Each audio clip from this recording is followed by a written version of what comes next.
¿A dónde está papi?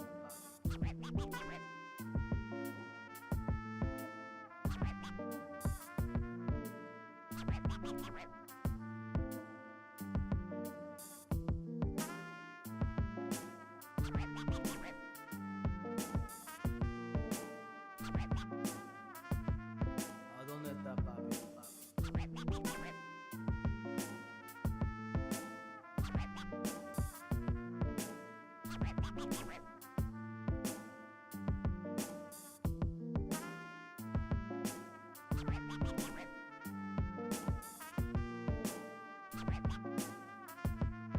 ¿A dónde está papi?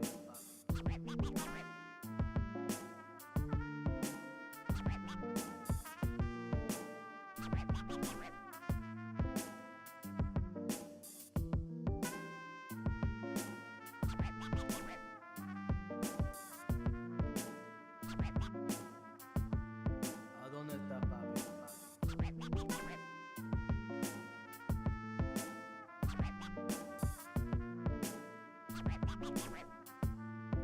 ¿A dónde está papi?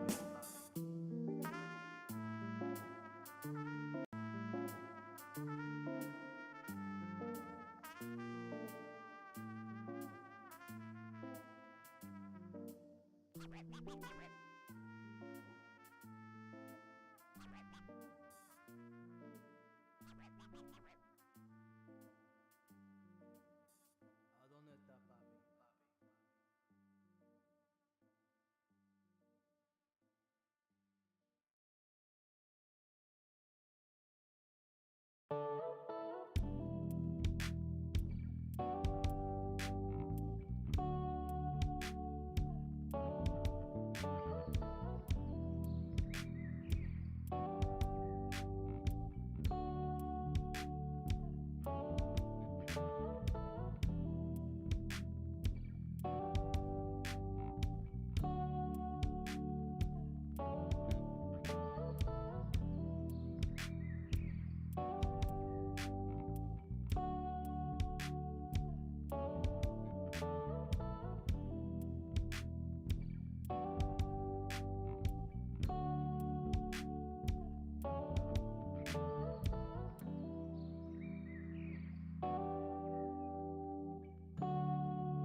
Welcome to the Wednesday stream. I hope everyone's having an awesome Wednesday.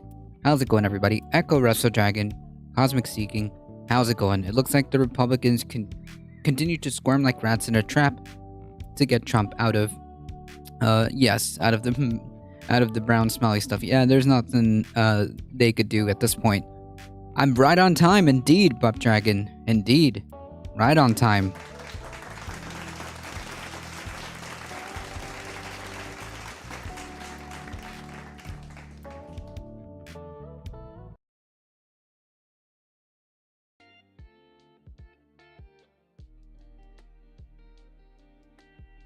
How's it going, everybody?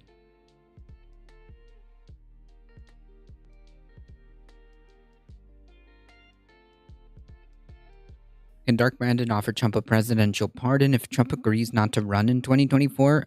I think he technically can, but he would have to be charged with crimes and convicted, right? In order for a pardon to be useful. And furthermore,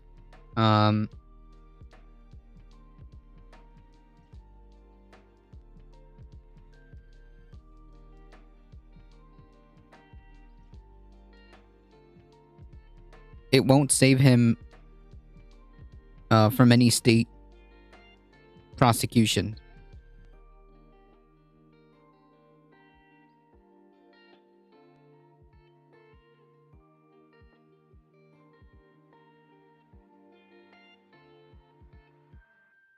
I want Liz Cheney to go away forever. Same. But it seems like she wants to run for president. It seems like she wants to run for president. How that will fare, I don't know. Pretty sure she's not going to be able to run as a Republican anyways. Not successfully.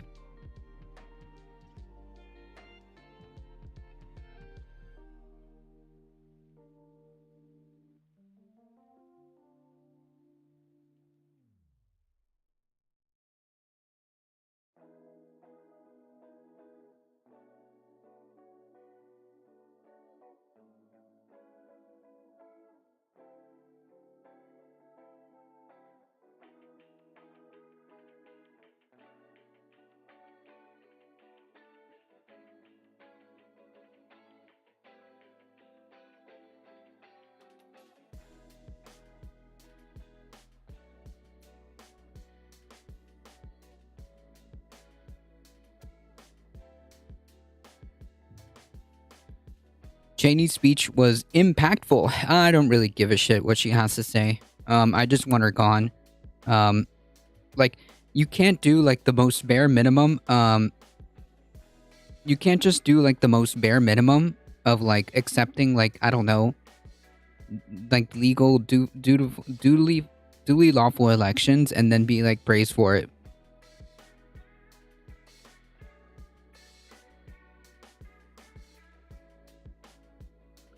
I'm trying not to think about how crazy the elections in Arizona are going to be. We got like the most number of crazy mofos in the country, I think. Yeah.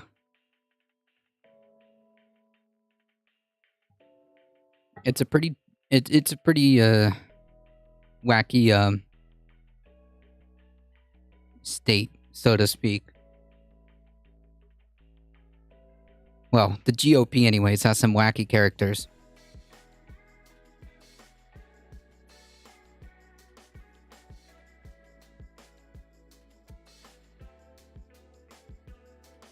She's still a Republican and voted with Trump like 90% of the time. She only did the right thing on January 6th. Yeah, exactly.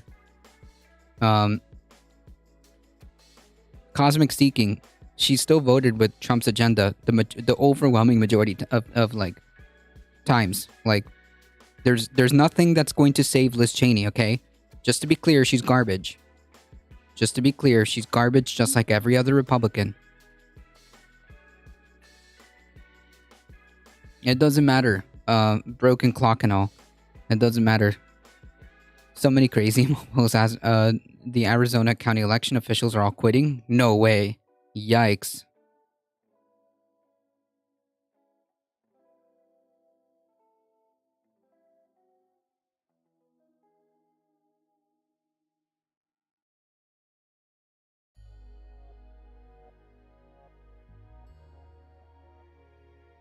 Would you have Cheney in place of Trump? No, I don't want either of them. I wouldn't vote for either of them.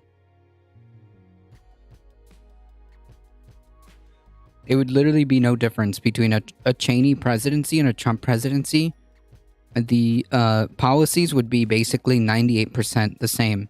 Why would I want that? Why would I want that?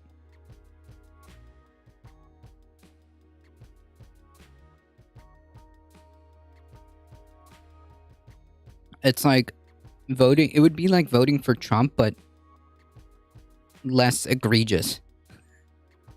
You're still getting the same garbage policies that conservatives offer. No, thank you.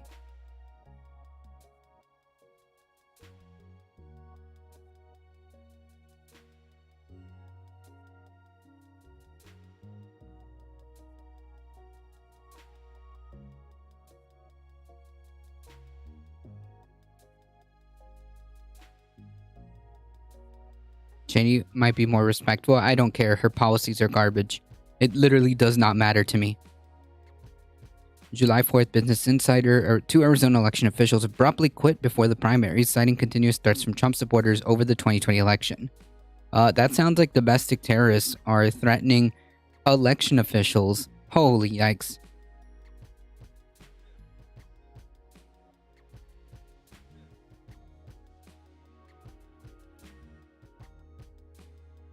They arrested a guy in Massachusetts for a bomb threat to them 3 weeks ago. Jesus.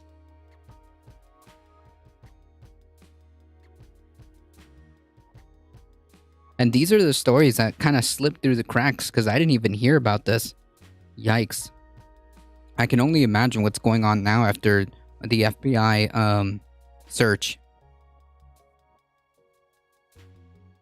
Who would be good to replace Brandon? I have no idea.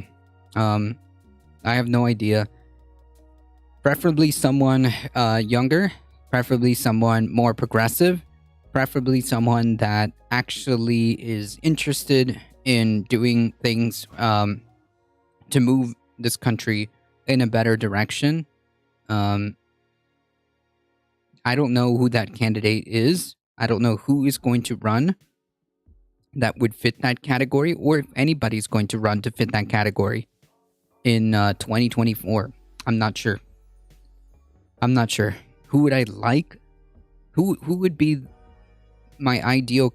Like right now, if it was up to me, I would use the time stone, and we would go back in time and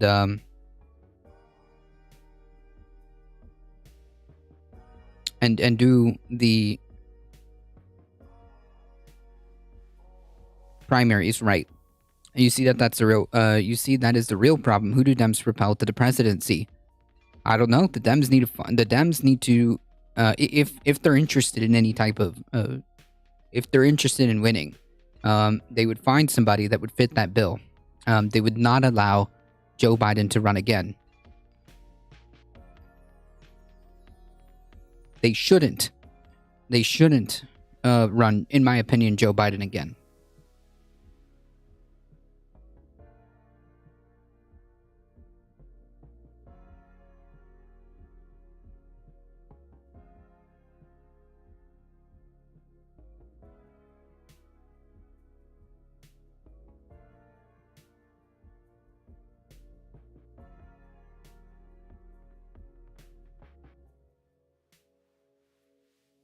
Joe Biden will lose for sure?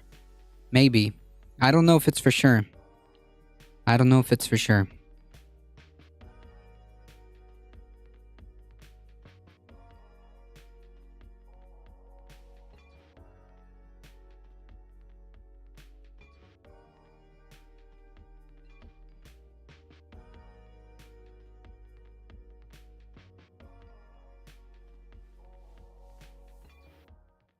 Would Raphael Warnock do?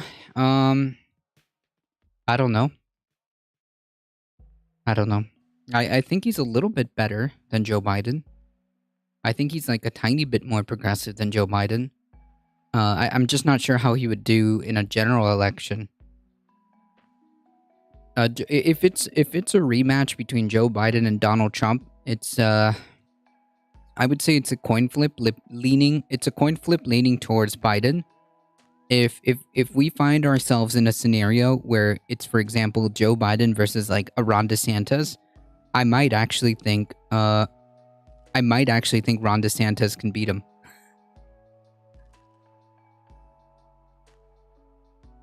I might actually lean into the idea that Ron DeSantis could beat Joe Biden. Should that be the scenario? Yeah, I mean, but like what I care about is like what he's actually going to do, right? Like what is the candidate for the 2024 election going to do? What platform are they going to run on, and how do they plan to accomplish these things? That's what I care about. I was promised repeatedly that Biden wasn't going to run for a second term. Listen, Jack, we were promised a lot of things. Okay?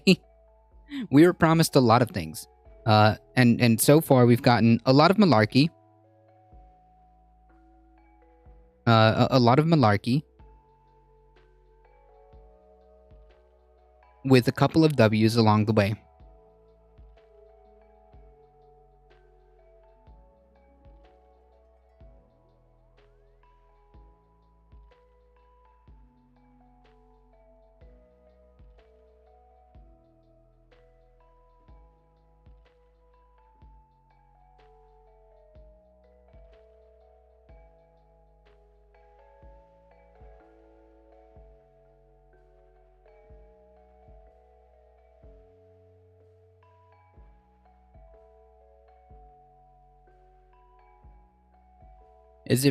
It is possible you would get a Dem president with Republican majorities elsewhere in the government? I don't know. Really, what you're asking me is, depending on what happens in this Supreme Court decision in North Carolina, I can answer you. I can answer that question. I can answer that question. um, oh man, that is so effed. So, what you're posing, I actually cannot answer. We'll see what happens with the Supreme Court decision in North Carolina, because there is a scenario where if the Supreme Court decides in the most extreme way, that even though it'll kick back the way elections are run strictly to the legislators, and if those legislators are partisan, then you're pretty much effed, right? Like democracy is effed. It's done. You will have a situation where the parties that run the state legislators will be the ones that are going to essentially lock in whatever electoral votes, and they'll get to do whatever they want, and subvert whatever popular vote may be. As if that wasn't bad enough. There is a scenario where despite the fact that despite having even an overwhelming victory, Republican-controlled state legislators can alter the results.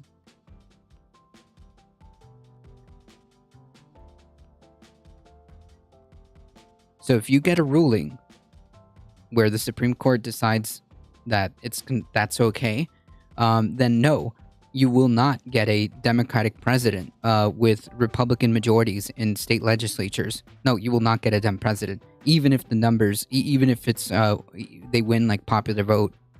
Electoral college is not pro-slavery enough. Find super electoral college via gerrymandering districts that are controlled by Republicans. Yes.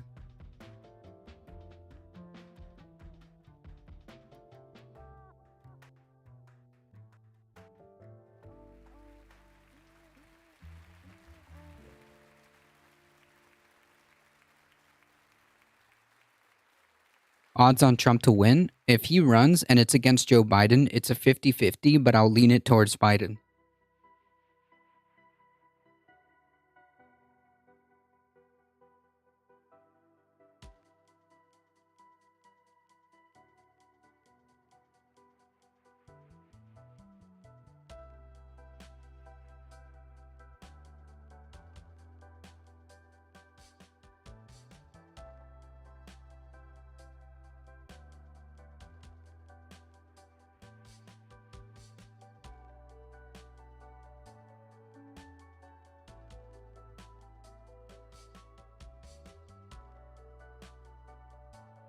there may be enough anti-Trump sentiment that it would tip the favor in a Biden versus Trump scenario. I think that it would be a 50-50, which is bad enough in and of itself. It's bad enough, but I think I would give the slight edge on the coin flip to Biden.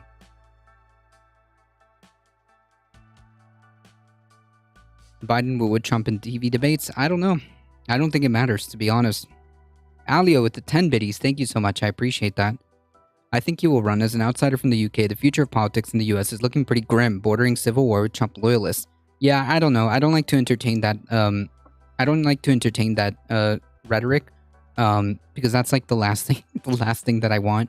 I tried to stray away from that rhetoric, but I do agree with you that politics here is looking pretty grim.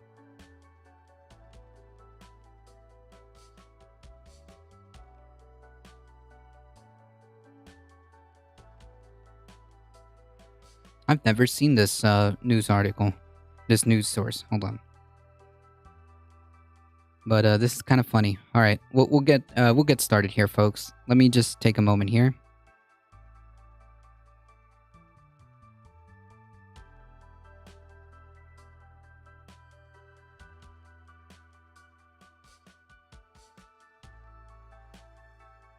I missed the stream last night, but I saw you reading that article about the droughts. How did you find it?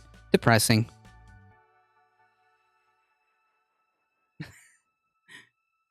Oh man, we're not doing all right, folks. We're not doing all right. But it makes sense. I mean, we're watching it live essentially. We're watching the droughts and the way things are playing out live. Fair enough. All the best. Politics in the West in general, across the EU as well, is very bad. Yeah, it seems like there's been a rise in the far right. Definitely. Today just ain't our day. We'll try. All right, folks, we got to get this show on the road.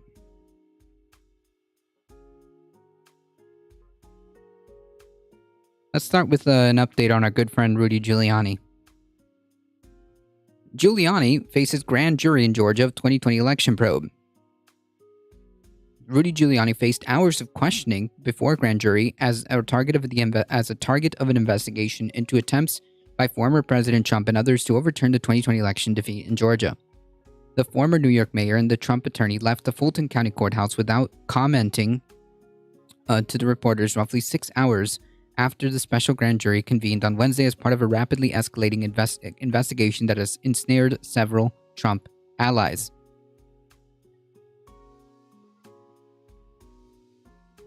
The walls are getting a little bit thinner, yeah? A little bit closer. The mother-in-law won't think about leaving Arizona. I'm going to start texting her weekly. You can't move in with us when you run out of water. Jesus. Yeah, I saw that, Alio. We got one. We got one of those articles coming. I'm going to camping at Lake Powell this weekend before it's gone. Jeez. Giuliani's questioning took place behind closed doors as grand jury proceedings are secret. Swarmed by news cameras Wednesday morning as he stepped out of a black SUV at the courthouse steps, Giuliani said he didn't plan to talk about his testimony. Grand juries, as I recall, are secret, said Giuliani, who came to the court with his attorney Robert Costello. They asked the questions and we'll see. Though grand jury secrecy rules prohibit people present during grand jury testimony from discussing it, that prohibition does not apply to witnesses, including Giuliani. As a former federal prosecutor, he's likely familiar with these rules. It is unclear how much the former New York mayor and attorney for Trump are willing to say after his lawyers were informed on Monday that he's the target of the investigation.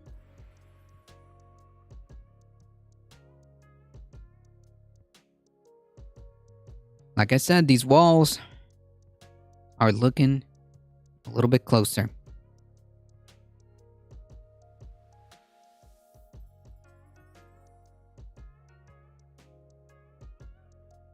If mother-in-law sells her house now and moves back to Washington State, she'll be fine. I feel like in 2 years she won't be able to sell it at all and she's gonna be broke. Yeah, I mean, I keep thinking the same thing goes for, like, South Florida properties. Like, these properties are continuing to, like, bubble, but there will come a time, maybe not now, maybe not even in 5 years, but there'll come a time, maybe 10, maybe 20 years, maybe earlier, depending on how things go. Um,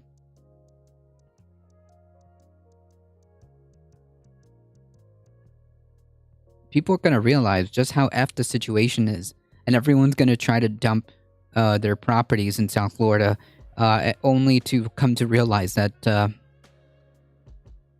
in the classic words, sell it to who? That's right, slowly closing in. They're considering draining Lake Powell to save Lake Mead, just pumping all the water into Mead. Jesus.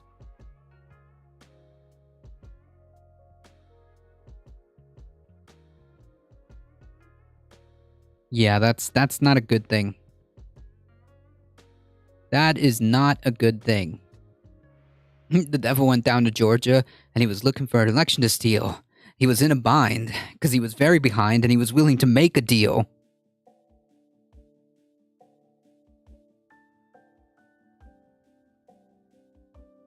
True, Aquaman isn't buying that much property.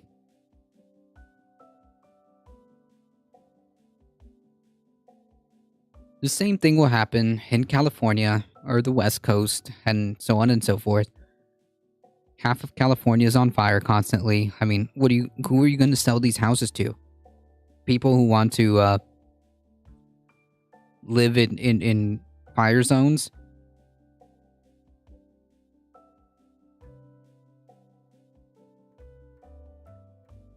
And also, who's going to insure these properties?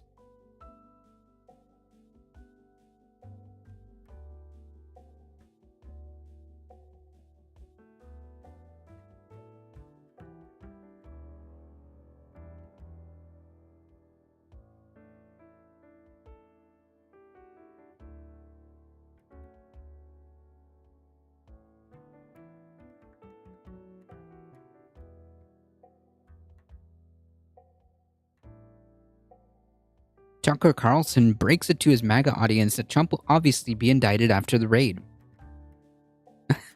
Fox News host Tucker Carlson gave his first on-air commentary about the Mar-a-Lago raid, lawfully executed search warrant, during Monday's night's show, and broke it to his viewers that Donald Trump is obviously going to be indicted following that raid, perhaps with evidence that includes surveillance footage. In a monologue that included referring to January 6th insurrections as election justice protests and dubious claims about murder accusations, Carlson, though his heavily MAGA audience, said it's obvious Trump will be indicted after weeks the search warrant played out on Mar-a-Lago. Partway through the extensive diatribe, Carlson derisively said that Republicans such as Governor Asa Hutchinson or Dan Crenshaw will say that the FBI was simply carrying out their responsibilities with the search warrant, and will say again that when President Biden's Justice Department finally does what you know they're going to do, which is indict Trump, obviously they're going to do that, he said of such an indictment. Who knows how? Maybe they'll produce surveillance video from Mar-a-Lago. Apparently they've already subpoenaed that. So evidence. Yeah, evidence. Usually what's needed.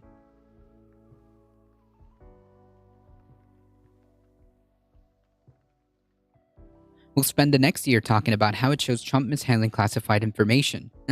I mean, if he did, and it's on video, my dude. We'll spend the next year... Oh, yeah.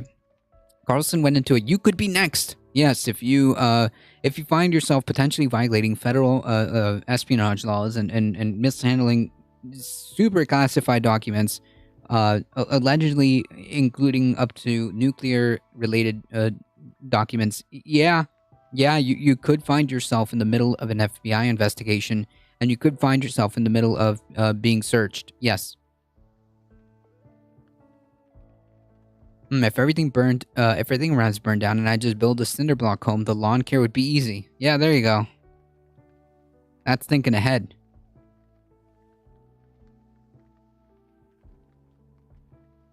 The FBI, the most heavily armed domestic law enforcement agency in the world, is now under threat from you. What? How did we... Okay. You're the criminal. No, only if you do the crimes. Later in the same monologue, Carlson said that such an indictment poses a danger to America, and ominously to pray they pull back before it's too late. I don't know what this means. I don't know. But let's just listen from his own words. Of course they are. Whoa. Oh, the FBI is just simply carrying out their responsibilities. Of course they are. Come on, will you support law enforcement? There's nothing to see here. What? That's the line. And no doubt Asa Hutchinson and Mitch McConnell and Dan Crenshaw and the rest of them will be telling you the very same thing when the Biden Justice Department or some other state law enforcement agency under their influence finally does what you know they're going to do, which is indict Donald Trump. Obviously, they're going to do that.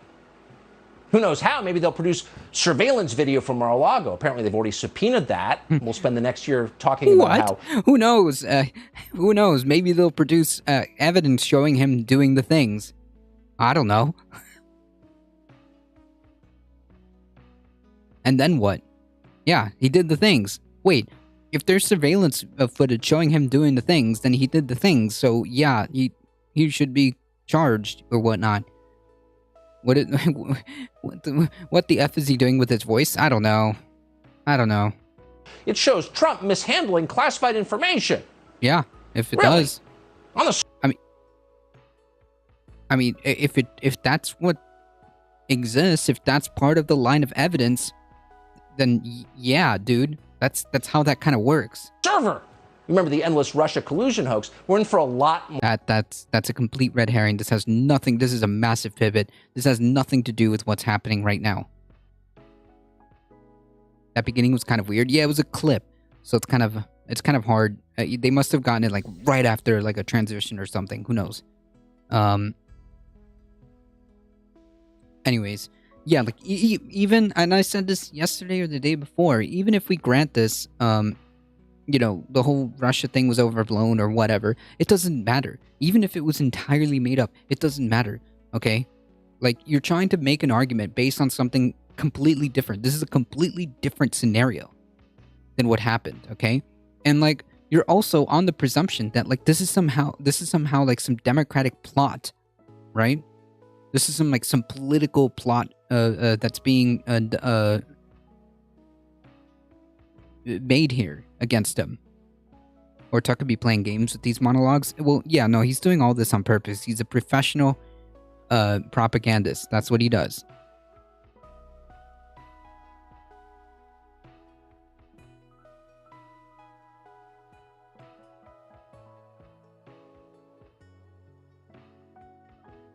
Is he suggesting that if Trump is charged, the right-wingers will riot? I'm not sure. I guess we'll get to that. More of that. They'll scream about how Trump is a criminal. And if you express any support for him or any interest in retaining, I don't know, the rights of free speech and due process, you're... No, but this has nothing to do with free speech. And if there's evidence, like you said, if there's a surveillance footage showing him doing the crimes, then yeah, he's kind of a criminal by definition, right? Like if it turns out that this surveillance footage that he is claiming that is even being subpoenaed right now, let's say it does exist, and it shows him doing the crimes, then he's a criminal. Yes, yes, Tucker. That's how it works. You're a criminal too. In fact, you are the threat. Nobody said that. You're the threat. And just mentioning that you disagree with what is happening is an attack on our government. That's not really. But it's kind of strange that you would, in one breath, defend the concept of due process, and then in the second breath, don't want that to happen. You want to circumvent that. You want to circumvent the rule of law. You actually don't want the rule of law applied to you, because that's what's happening right now. Due process means now due process is going to a judge is presenting the justification for getting a search warrant and then presenting this paperwork as you're about to execute the search warrant to your legal counsel team, which was present at the Mar-a-Lago search warrant. At the execution of the search warrant at Mar-a-Lago, Trump's legal team was present. Trump's legal team was presented with this, with all this paperwork. So, yeah, I mean, like, that's literally due process playing out here. That's exactly what due process is, and this is a perfect example of it.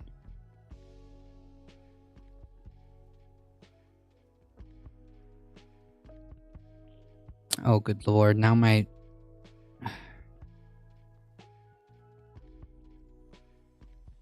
Okay, well, it looks like it's working. I'm not sure.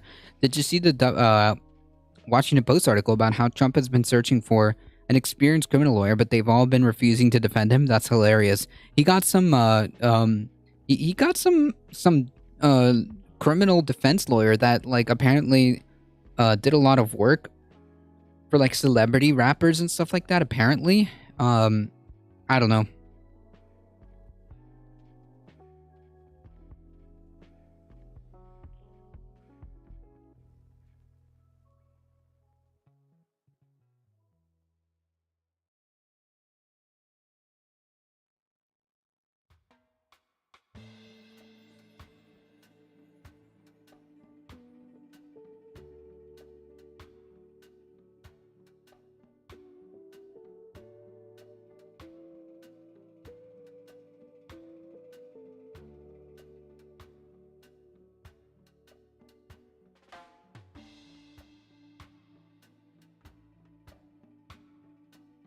Yeah, I'm not seeing the chat. Okay, well, we're gonna do it this way.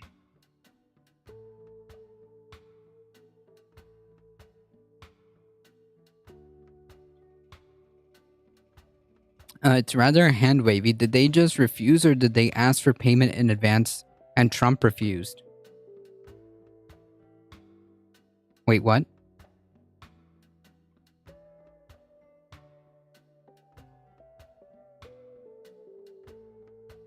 I'm not sure what that means. Maybe I missed a chat. Right-wingers are touting fake law. They say Trump only had to think declassified to free up anything. Yeah, no, that's not how that works. They you have to specifically declassify documents through some whatever procedure it involves. Oh, I see what you're saying. That Trump refused to pay new lawyers in advance to hire them because Trump has a long history of not paying. True. Yeah, that's probably why they didn't want to work with him. Besides, like, you know, the bad PR. But yeah, you're 100% correct. Trump has a long history of not paying and running off, you know, running off without paying the tab, so to speak.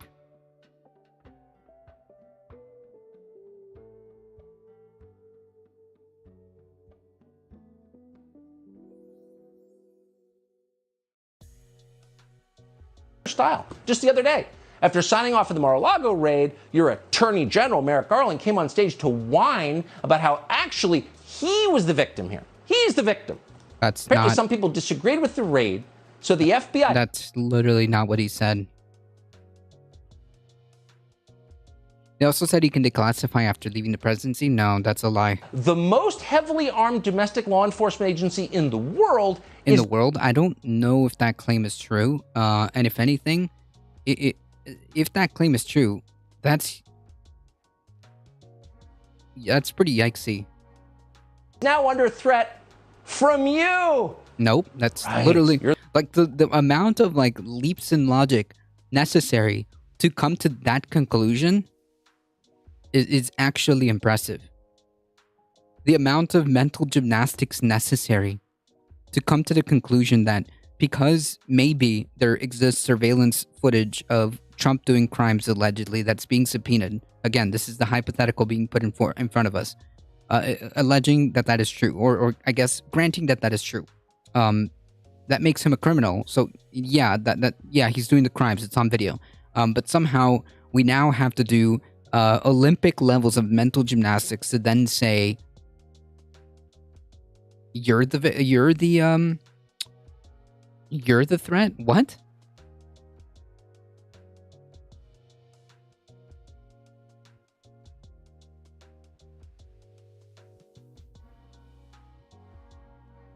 How does that make sense? My whole damn system froze up. Oof. Yikes. Does Trump lose all presidential power after Joe Biden is sworn in? Yes, I believe so. Even if they aren't classified documents, they're still required to be handled in a secure manner. They're still national security documents. Gotcha. Okay, that would make sense. I'm not sure on the full process, so yeah, I'll take that. I'll take your word for that. Yeah, you're probably right. You're the criminal. Our critics are in jail, but I got anonymous threats on Twitter. Poor me. Passive aggression is the defining characteristic of the left. Merrick Garland is not on the left. Merrick Garland isn't, quote, left. What? And B, they're not anonymous tips. People have been arrested, okay? They're not anonymous. Some dude went to the Ohio FBI, the Cincinnati office, and got himself into a shootout.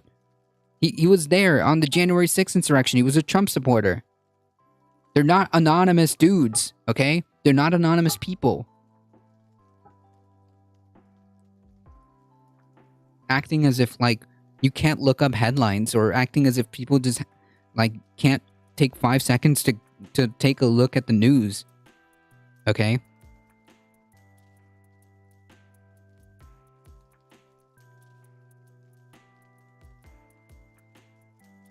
If they started putting people in camps, NBC News would cheer them on and then attack you for complaining about it. How dare you?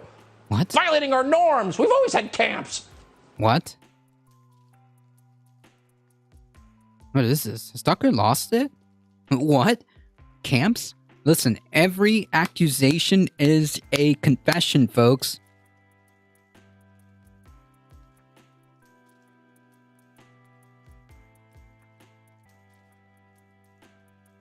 Every accusation is a confession. Make no mistake, if these people ever got the power that they would want, believe me, there would be camps. And Tucker would be telling you every night about how everything is going great. And how the protests against camps are exaggerated radical left things. These camps, in fact, these camps are necessary, Tucker would say. What is the reasoning behind the suicide after ramming a car into the Capitol barriers? I have no idea. No idea. I'm sure that once they have more updates on that investigation, they'll tell you.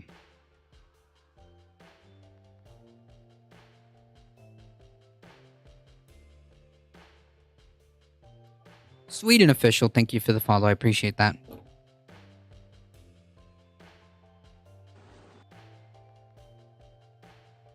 Cool.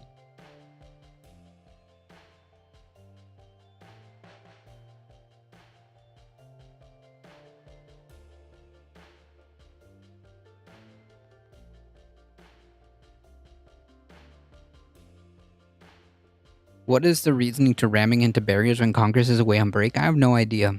I don't know if this is related to domestic terrorism or not. I'm not sure.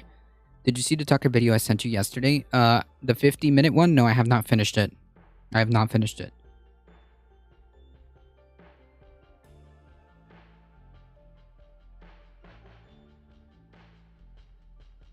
This, make no mistake. Right, that's it. Comic Seeking, that one. That's the one. Make no mistake, the point of making these clips or these monologues or whatever is to create anger. Alright? Create anger. What he's doing is stochastic terrorism. That's what he's doing.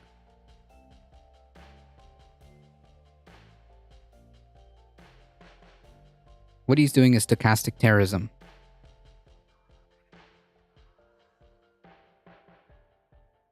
And yet Fox keeps them.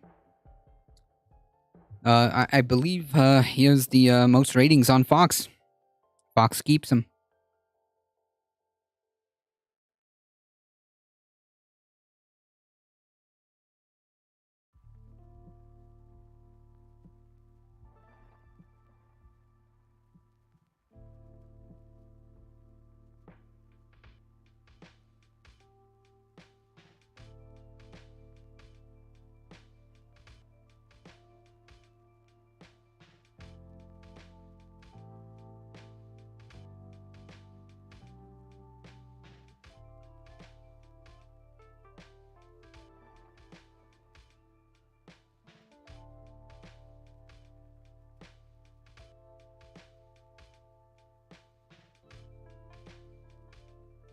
Let's turn our attention to Florida man.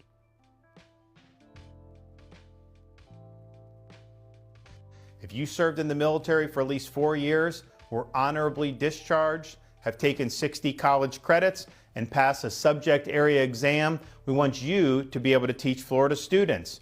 Our veterans have a wealth of knowledge and experience they can bring to bear in the classroom, and with this innovative approach, they will be able to do so for 5 years with a temporary certification as they work towards their degree. For too long, the requirements to be a teacher have been too rigid. What? Okay, so let's break these 28 seconds down. Oh, holy yikes. Let's break these 28 seconds down before we go any further. What experience do you think? And this is this isn't meant to disrespect veterans or anything like that. This is a not a rhetorical question, but a question that should be kind of self-answered. What type of experience do veterans or would veterans have that they should be bringing to kids? What does the comment say about above the video? Educator here, F this and F him. True!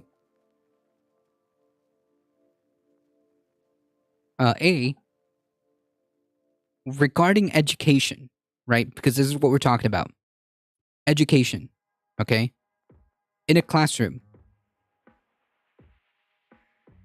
Explain to me how you would be qualified. And then, what qualifications would that mean? And furthermore, what are you talking about that the requirements are too rigid? We're talking about education here. Yeah, they're supposed to be rigid on purpose. We want teachers to have extremely rigid requirements.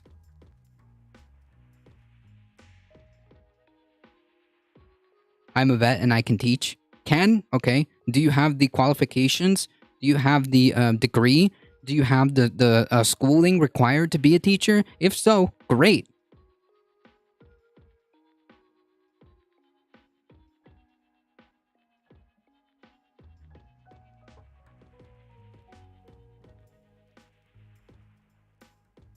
With union bosses insisting that all educators get certain credentials. Yes. Yes, because educators need to have credentials. I never took college. No, thank you. Nope. You're proving my point here exactly. Nope. No disrespect. But if you don't have the qualifications to be a teacher, the education background to be a teacher, then you should not be a teacher. Can and should are two different things, okay? I cannot be a teacher, okay? Do you know why? Because I don't have the freaking qualifications for that. I don't have the education background. I saw college as a scam. Even more of a reason why you should never be a teacher. Thank you. Excellent.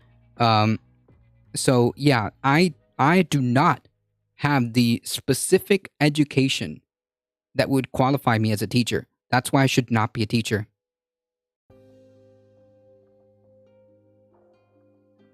Okay? Not because I'm smart, not because I have not because I'm very quick on the draw and I'm very how do I say, witty and very, very, very smart, and I can adapt to things very quickly and I can learn very quickly. That doesn't matter, okay? That doesn't make me a teacher, okay? That doesn't make me a teacher. That doesn't make me qualified. That doesn't replace the years of education that it should require for you to be a teacher. I say I can if I worked hard. If I wanted to be a teacher, I have no idea what that means, but it's probably a good reason why you should probably take classes. DexFX, thank you for the follow. I appreciate that. Teaching is a post-grad degree. Yep. My college had an education degree and they worked their asses off studying about early development learning for 4 years. There should be a minimum requirement for hiring somebody as a teacher. Yes.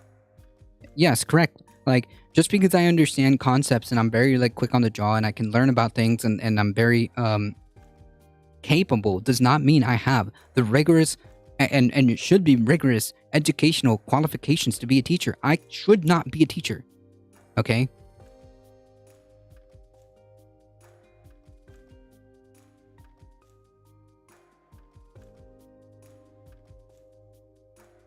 Because I understand that I have nowhere near the qualifications for this. I understand that, and that's okay. That often have little impact on teaching performance.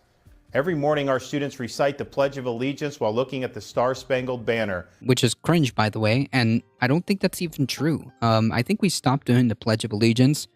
And like the, what is it? The Pledge of Allegiance and the,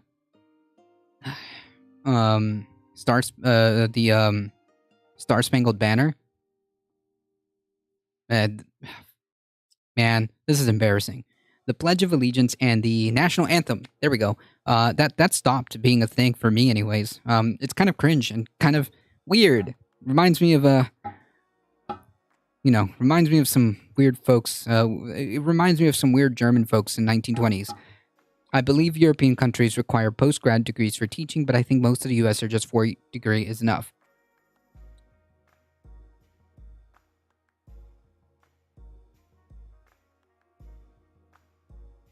Oh, I'm dumb AF? Well, then, yeah. Again, you should not be a teacher then.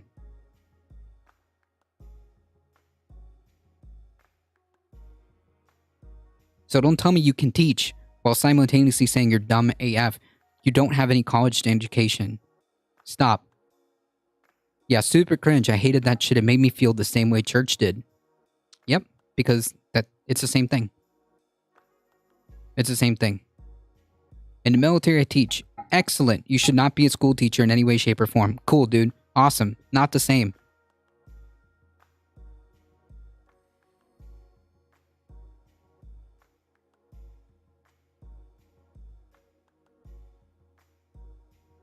And it's fitting that the teacher in the classroom is somebody who took an oath and put his or her life on the line. Nope, doesn't matter. I don't give a shit. Not really. What I care is about the qualifications and the person's ability to teach, their education.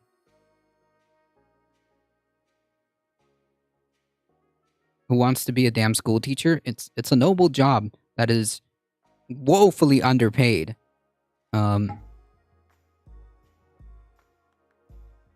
Just like church, it was creepy Sunday mornings, and it was creepy from 2nd grade on. Yep.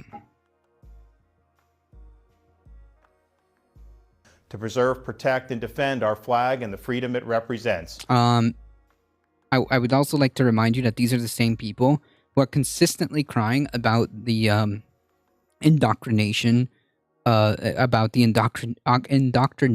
the left, while simultaneously saying that, like, basically the reason why we want veterans to teach is so that this whole nationalistic indoctrination is all neatly put together in the classroom for kids. In other words, indoctrination of nationalistic tendencies to kids.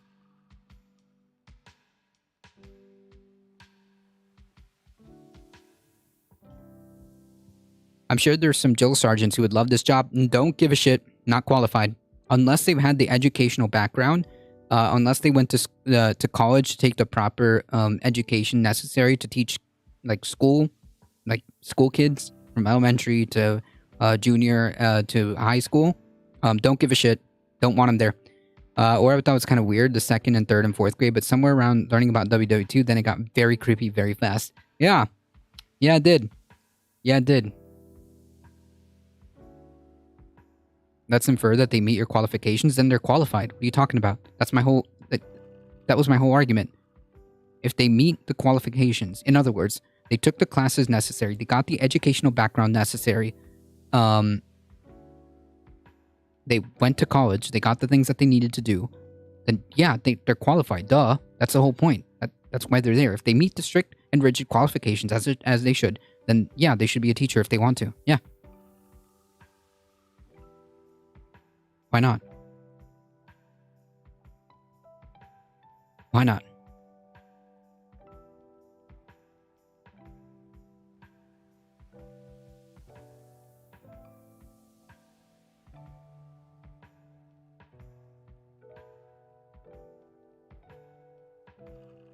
From devil dogs to salty dogs and doughboys to flyboys, we respect our veterans and know that they have a lot to offer. Thanks so much, and God bless. Jesus. This is dystopic as fuck. But why are you so against these standards that he's setting for his state? I'm just really curious. Because they're bad. What are you talking about?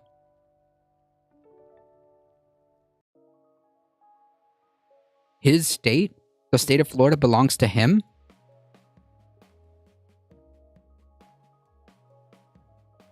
Why am I against it? Because they're trash. They're literally lowering the standard for teachers, okay? And they're setting up, in a creepy way, a scenario where kids are going to be indoctrinated into nationalistic tendencies.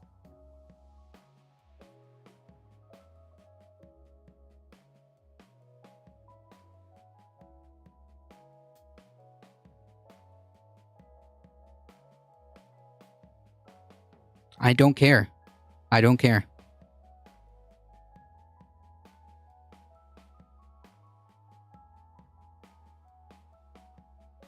The standards that he's proposing are dog shit, and they're going to make things worse for education. The whole learning on the job like cops do? What do you think this is? No.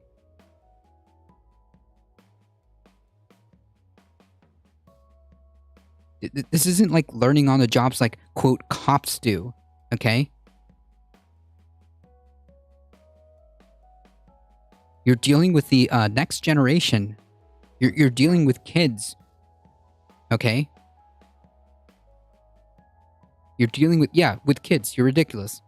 It is. It's absolutely ridiculous. That's absolutely, you're just like proving my point as to why this shouldn't happen, right? You're proving my point live as to why this shouldn't happen. Perfect example. People like you should not be teachers in any way, shape, or form whatsoever. No, thank you.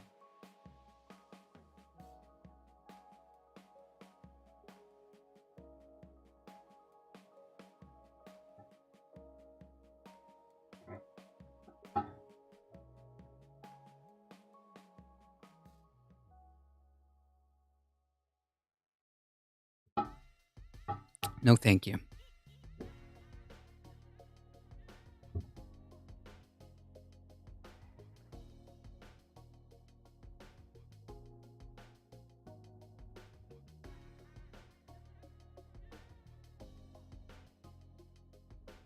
You said that you had to pass subject matter tests before even being accepted. That's not good enough. You're lowering the standards for education. Did you not hear me?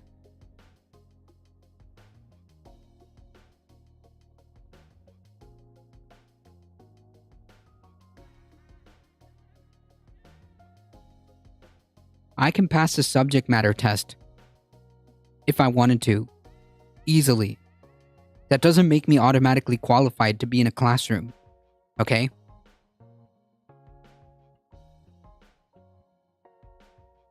Me passing a subject matter test, a standardized subject matter test, does not make me automatically qualified to be in a room with children teaching. As if all the standards were any better than they were 20 years ago. This is nothing to do with the point. And furthermore, the standards now are more rigorous.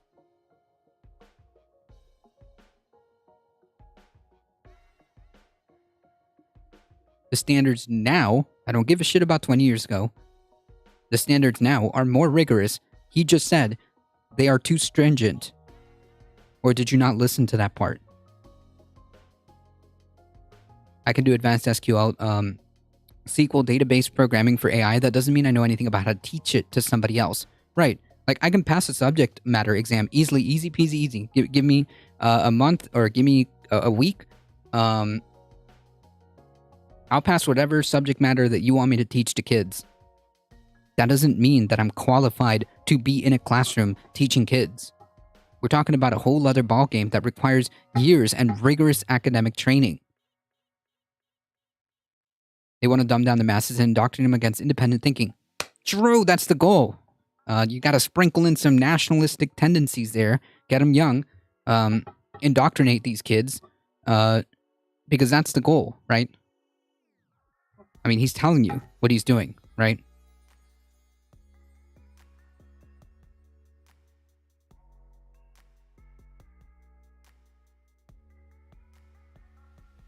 He's telling you what he's doing.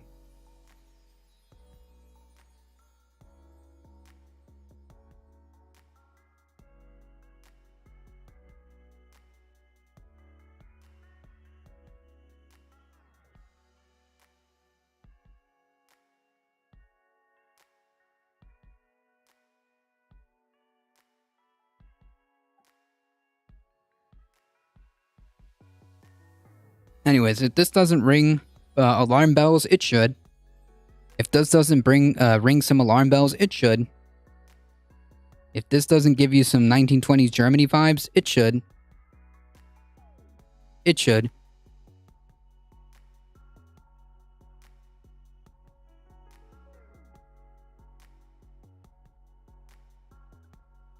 This is why I say this guy's more dangerous than Trump.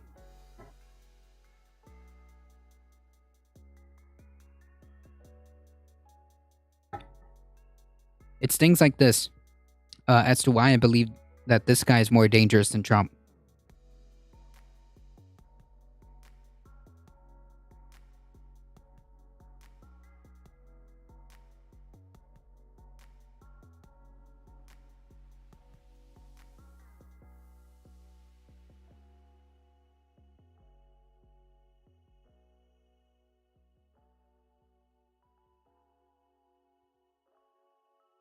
D. Satan. This is so effing crazy. You know how much Florida was pushing to raise teacher standards in the state? If he convinces them to do this, then he is extremely dangerous. 100%. Wait, you're serious?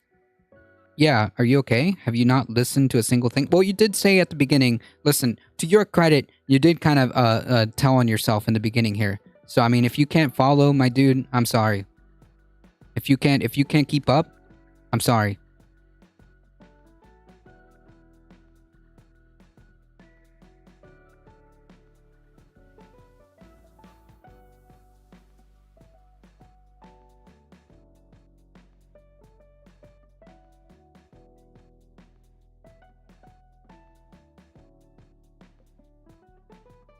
Twitter called him D. Satan. No, he's like, I don't care what Twitter calls him. His rhetoric is incredibly dangerous.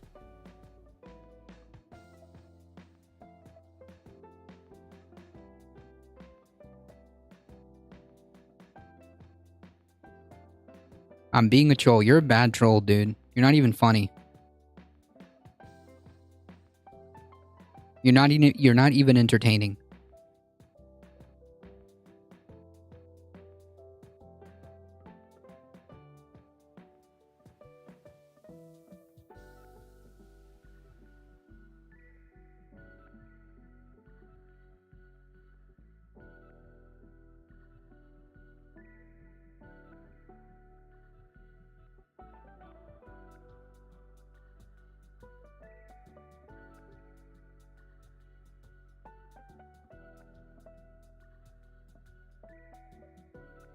I mean, I would laugh, Alio. I would laugh, if I didn't think he was such a danger, you know? In my opinion, the practicum portion of being a teacher really tells you if you're If you are one from teacher, you're shadowing perspectives as well as your own. You can't just throw anyone to be a teacher. Right. You can't just... yes, exactly correct. You can't... not everyone can be a teacher, right? And there should be, ideally, specific, rigid, and stringent guidelines to be a teacher, right?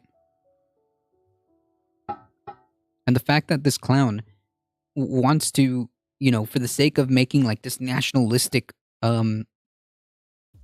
this facade, which he believes in, underneath of nationalism, is pretty freaking scary, because that's the undertone behind all this, right?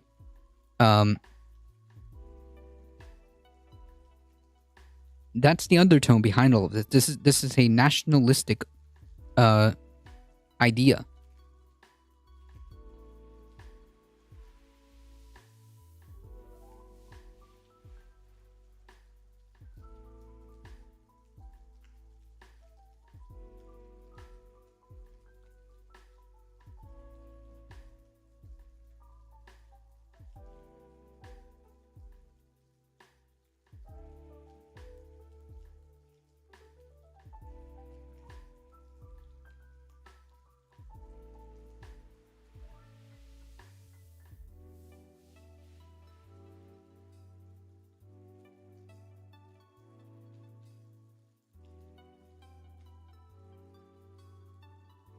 All right, so we're going to switch gears for a second.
All right, let's switch gears for a second.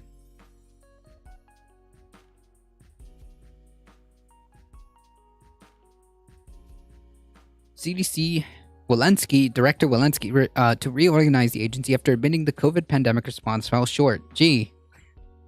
Oh, shit. Director Rochelle Walensky is reorganizing the agency, saying it didn't react quickly enough during the COVID pandemic, according to an internal review of the agency's operations released on Wednesday. Walensky laid out several organizational changes for the CDC, which will take over in the coming months to correct missteps and failures that occurred during the last 2.5 years of the pandemic, according to a fact sheet. For 75 years, the CDC and public health have been preparing for COVID-19, and in our big moment, our performance did not reliably meet expectations.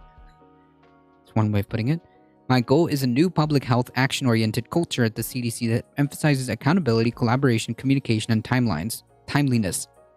The central objectives of the reorganization are focused on sharing scientific data faster, making it easier for the public to understand health guidelines, which was, massively important, clearly.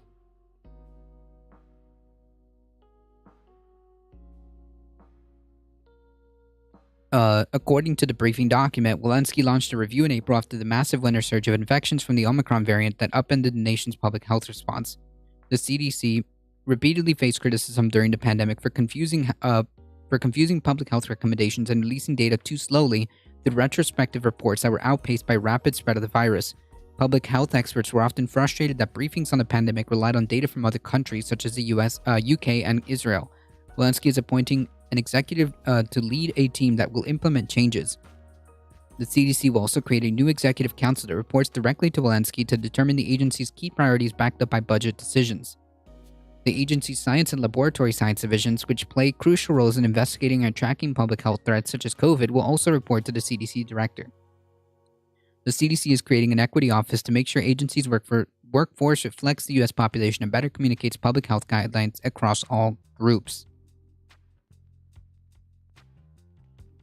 So are we reorganizing the agency again in 2026 after the failure over monkeypox? Yeah, we'll see what happens with that. I think the biggest criticism, the biggest takeaway here is the way and the method of communication to the public was atrocious. So much so that it allowed the space, it allowed the wiggle room for conspiracy minded folks, the people who are divorced from, who are susceptible to be divorced, buying into these ideas that are divorced from reality, to take foot. The fact that, like, the way, and I understand that this was unprecedented and we've never faced something like this before, and I understand that it was rough at the beginning. I know that data was coming in, new updates were happening constantly, and that's how science works. But I think that the communication and the way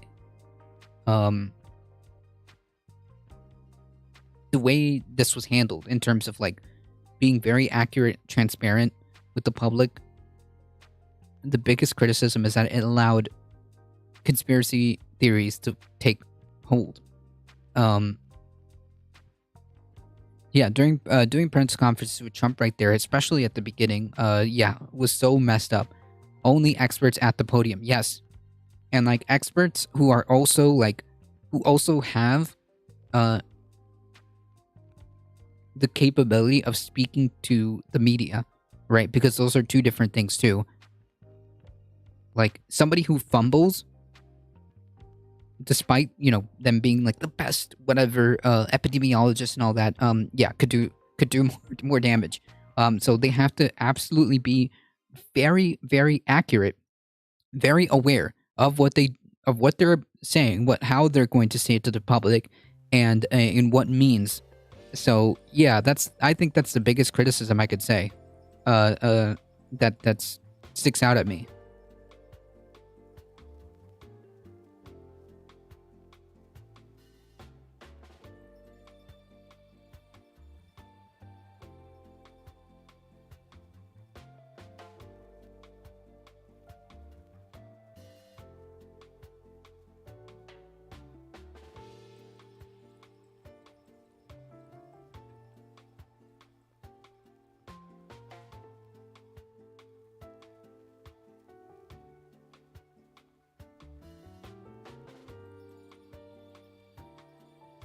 They should have taken questions and then said, we'll answer these questions at tomorrow's conference. Yeah, that would be fine too.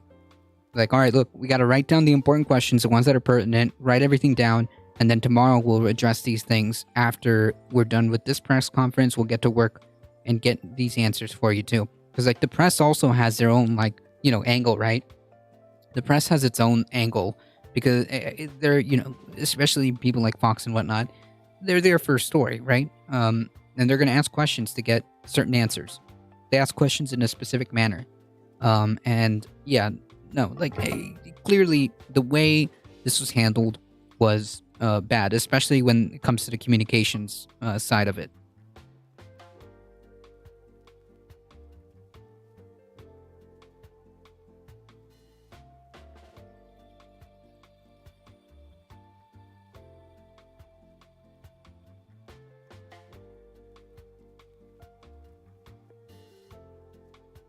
And anything that they were unsure of, they should have just written down and entered in the next press conference or whatnot.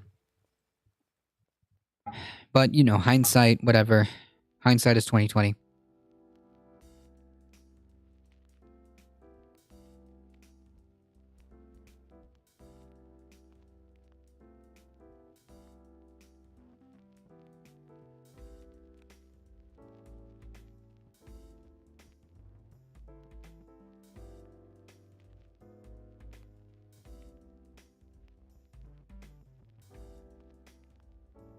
All right. So there was a prosecutor in Florida that was fired because he the straw that broke the camel's back that got him fired was because he made it public that he was not going to enforce DeSantis' authoritarian laws about abortion. That's basically what the straw that broke the camel's back, and he was fired for, respecting or wanting to stand up for bodily autonomy. Well, here's the follow-up to that story.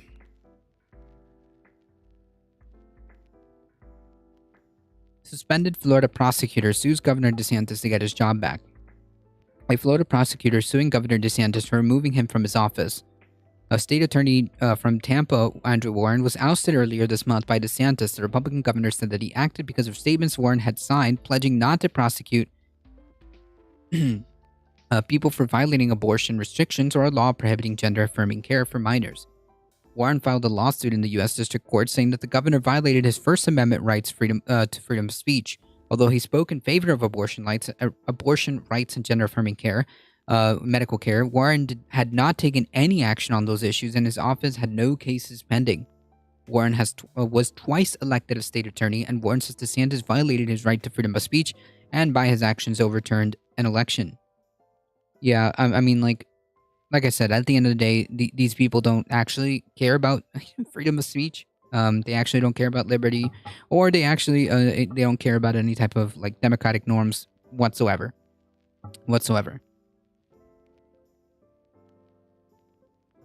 There's so much more at stake here than my job, says Warren at a news conference in Tallahassee. Warren says DeSantis also violated Florida law by improperly removing him from office for political reasons. True. The governor's authority is not unlimited. Well, DeSantis seems to think so, and DeSantis loves the fact that he can do, or at least he thinks he can do whatever he wants. He's asking the court to rescind DeSantis' order and reinstate him as state attorney, and he set up a legal defense fund. DeSantis appointed a county judge to replace Warren, at least temporarily. The governor has dismissed other Democratic elected officials, including the sheriff of Broward County, Scott Israel, for failing in his department's response to the shooting at Marjorie Stoneman Douglas High School 4 years ago. I don't know what the relevance is, because this guy actually failed to do his job. That was an actual objective failure to do his job. 6 years ago, then Rick Scott, now a U.S. Senator, took a few dozen capital cases away from state attorney in Orlando after she announced that she would not seek the death penalty, but he did not remove her from office. DeSantis hasn't responded to Warren's lawsuit. Depending on what happens in court, Warren's removal from office may also be reviewed by the state Senate. Florida Senate is likely to defer that action until after the court's proceeding.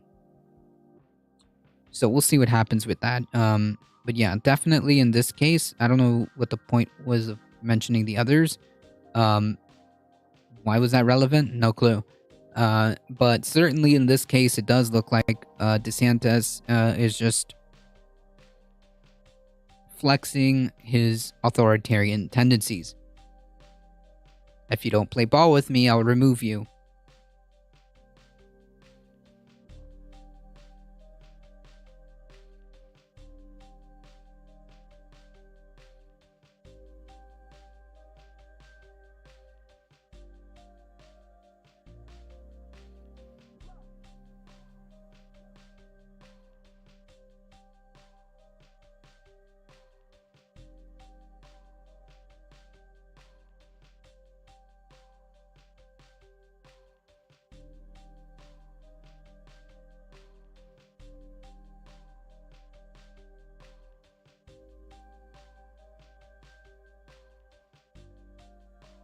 All right, folks.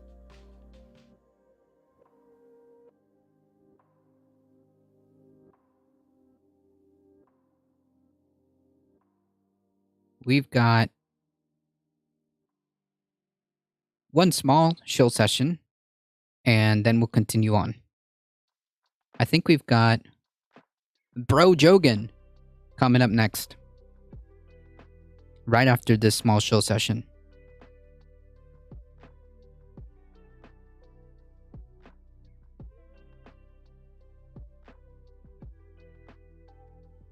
Folks, take a second to check out this month's sponsor, HelloFresh. If you click exclamation mark, or if you type exclamation mark HelloFresh, there'll be a little command that pops up, and you can use POG H4 HF475 to get up to 16 free meals, 3 surprise gift across your 6 HelloFresh boxes, plus free shipping on your first box. We ourselves have used HelloFresh and are using HelloFresh. HelloFresh has more 5-star reviews than any other meal kit, so you know you always get something delicious no matter what you choose. It's true. It's true. Like I said, we've used it ourselves.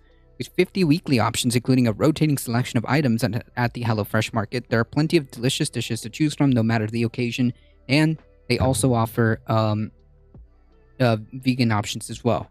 With HelloFresh, the step-by-step recipes are super easy to follow and pre-portioned ingredients to help me cut the prep time and make cleanup a breeze. That's true. Don't waste money on food you don't need. All HelloFresh recipes come with pre-portioned ingredients to make sure you have just the right amount for each recipe so you don't waste food. And most of their packaging is also pretty recyclable. So again, !HelloFresh, and you get 16 free meals, 3 surprise gifts across the 6 HelloFresh boxes, plus free shipping on your first box. Use code POGHF475. Also, on that note, if you enjoy the content, don't forget to hit the follow button. It really does help us out. Don't forget to go on the YouTube, hit the subscribe button. Spread the word far and wide that this is the chillest place to be for news and politics, Monday through Thursday, 5 p.m. Eastern Time. Also, if you guys want to keep up with the channel, don't forget to hit the Discord. Join the Discord.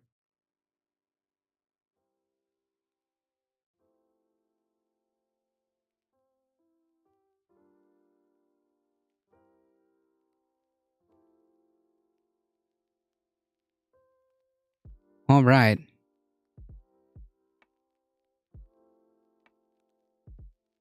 Let's do some Joe Rogan. Yeah?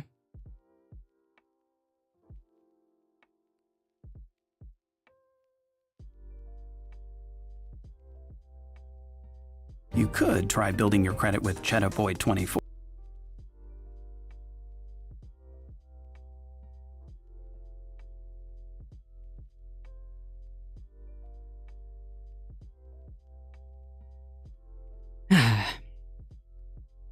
Let's see.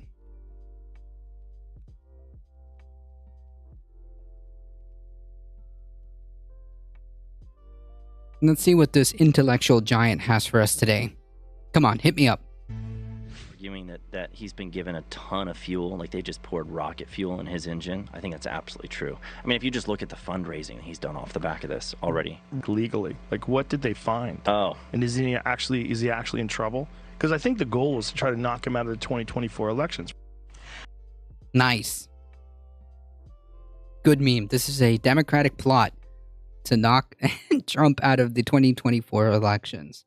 Not a simpler explanation, which is maybe he's under investigation for possibly, maybe allegedly doing a crime. That's why they were there, right? Like, how this is wild to me. He's just regurgitating the same nonsense that I keep hearing in right-wing circles. That like this is somehow some type of plot by the Democrats to take him out. I mean,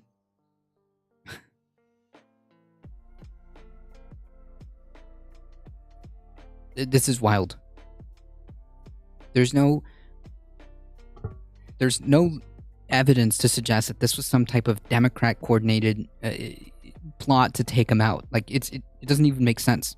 For one, the agency that is investigating him is being headed by one of the people that he put. So I don't know. Podcast host Joe Rogan speculating on the real motive behind the raid on Donald Trump's home. And it all boils down to politics. It comes as the judge who approved. Yeah, and then like these chuckle fucks are like now regurgitating that because like, you know, the intellectual giant has spoken and basically saying that, yes, this is definitely some type of political plot because there's just no way that possibly a crime could be being investigated here, even though that's exactly what's happening here. Like, and at the end of the day, it's all like speculation, right? Like, how do you even know? What's your evidence for this? How can you substantiate that claim? You're just making shit up. That's literally it. You're just making stuff up.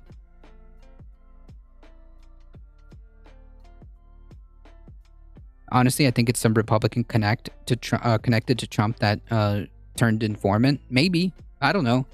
It's possible. I don't know. It's just a speculative. But what we do know is that enough probable cause, which means enough evidence or enough pieces of a puzzle turned up that it gave credence to the necessitation of a warrant to be executed at his Mar-a-Lago estate or whatever. And that being said, that only happens if you're potentially engaging in some sussy-wussy shit. That's just it. Okay, there's no massive conspiracy. There's no democratic plot here. It's just him. It's just him. Like, is it really that out of pocket that a man who literally has spent his entire career life, doing cons after cons after cons, that this would be, like, so shocking?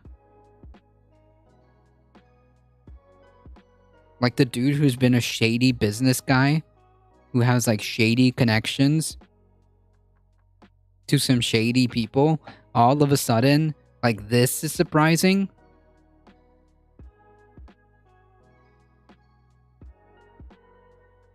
Raid. A Trump critic will hear arguments tomorrow on whether to unseal the affidavit that led to the search. Fox and Friends Enterprise reporter Lawrence Jones joins us now. Good morning, Lawrence. Hey, good morning. Good morning. So we'll get to the Joe Rogan thing in just a second, but what do you think is going to happen? Will he unseal the affidavits? Judges are less likely to do this. I don't see it happening, but I do feel like the Justice Department is going to have to do some type of explaining here. You know, they did. They did, Merrick. I don't know if this was done before. Let me see. Nope, this was done today. Merrick Garland already spoke as to why this happened. They already told us. Never seen the Trump supporters so upset. And they don't care.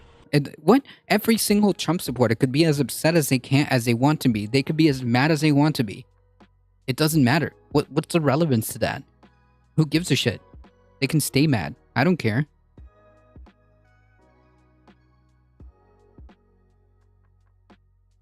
What is the relevance to that? This is the garbage that they put on freaking Fox News.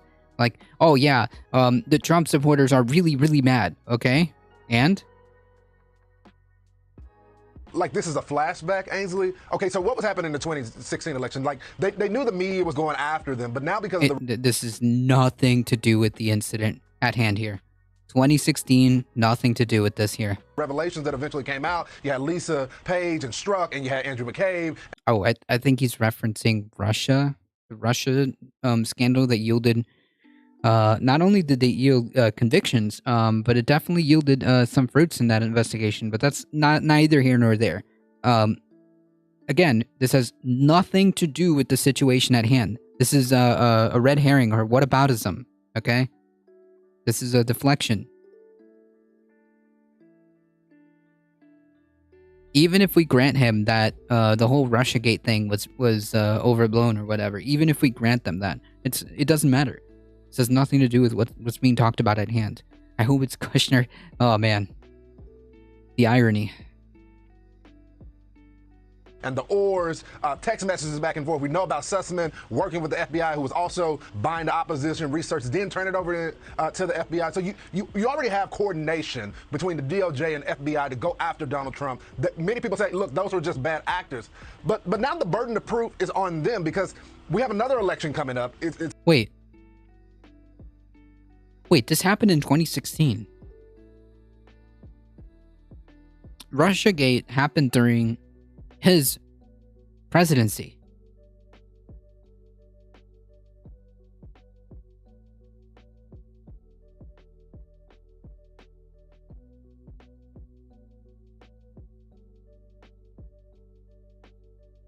Yeah, the FBI is also part of the DOJ, so I have no idea what he's talking about. You're correct, Simulacra. It's pretty much clear that Donald Trump wants to run again. It's probably going to run again. And you see those same type of tactics. Then you have them saying, okay, we're just going to return some of his goods back, that the scope was too broad. I mean, it just smells bad. And don't care about what you feel. you're gonna have to present some facts there, buddy. Doesn't matter what you feel. You would think them going now after a former president, they would have all their ducks in a row, but now it just looks like more shady business, ain't it? They did. In fact, they presented it to a judge who approved the warrant. You know, I think this is a great opportunity, a great time to take a small step back. Let's get a definition for due process, yeah?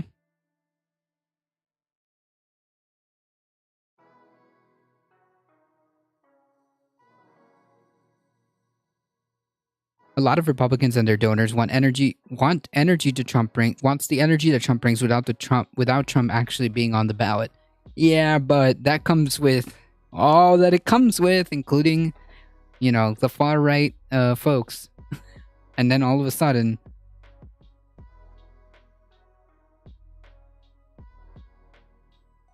but at the end of the day, I mean, even if they seem to be pretty comfortable, even the moderate ones, even the quote unquote moderate ones, still seem to vote on his agenda, regardless.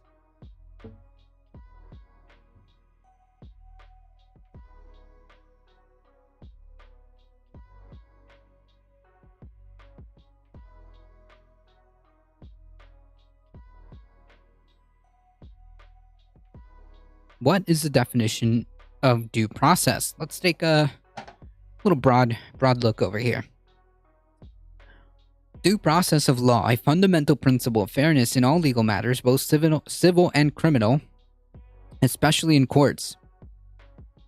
All legal procedures set by statute and court practice. In other words, all the dots and all the dot the I's and cross the T's to get a search warrant or to present this to a judge is by definition part of due process, including notice of rights. Must be followed for each individual so that no prejudicial or unequal treatment will result. In other words, yeah, this is what happened. Trump's legal team was presented with all the papers necessary.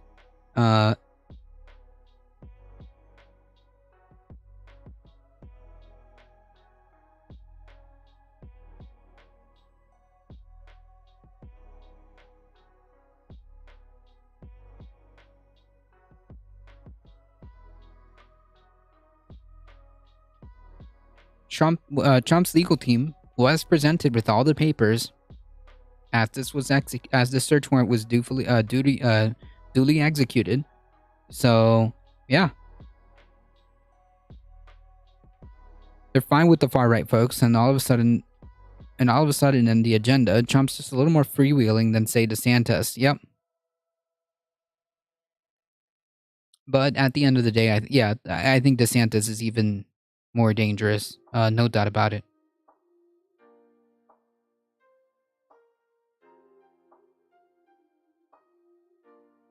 No doubt about it. Yeah, he's this judge will decide if the warrant's going to be unsealed. I believe it's tomorrow. It is tomorrow. I'm looking here on the paper.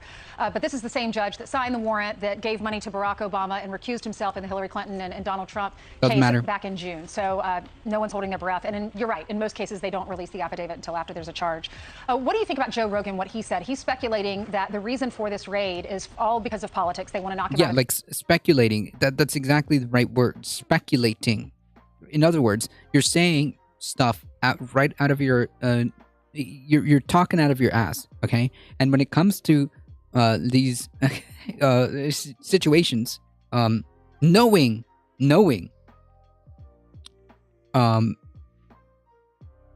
environment that you're dealing with, why would you say some dumb shit like that without like being able to back it up? Because it's not true, obviously. It's not true. It's not true. There's no evidence that this is a political plot. And this is... I mean, if Joe Rogan isn't doing this on purpose, it is unbelievably irresponsible, knowing the situation, the environment, the political environment that we're dealing with here, right? The audience that he reaches. This is unbelievably irresponsible to tell the people who did an insurrection on the basis of a conspiracy theory that their guy is being targeted by the people that they still believe rigged the election.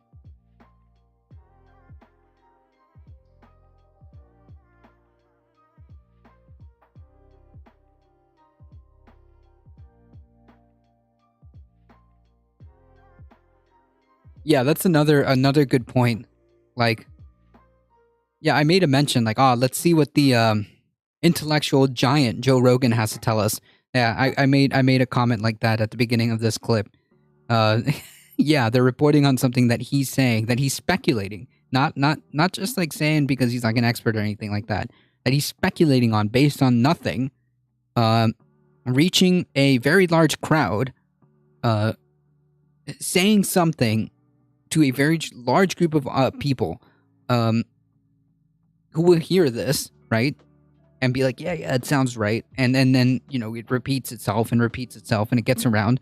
And mind you, the political environment that we're in, this guy knowing, I mean, like, everybody saw what happened on January 6th. Everybody saw what led up to that. We were all here. Okay? We were all here. We saw what happened.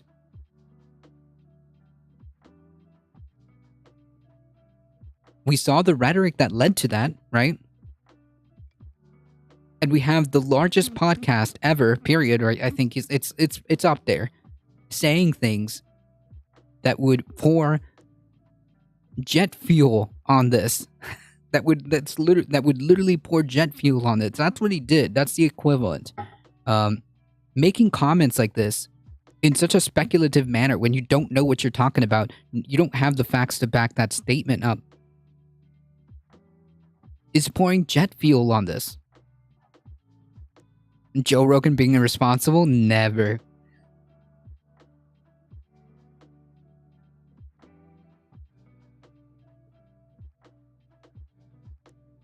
He sucks so hard he needs to go away forever. True.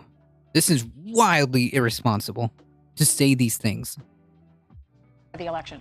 Listen, I think it's worthy to listen to Joe Rogan because although... And then these chuckle fucks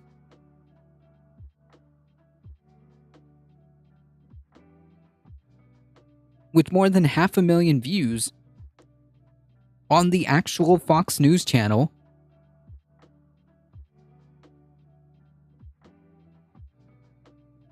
within a few hours. When was this released?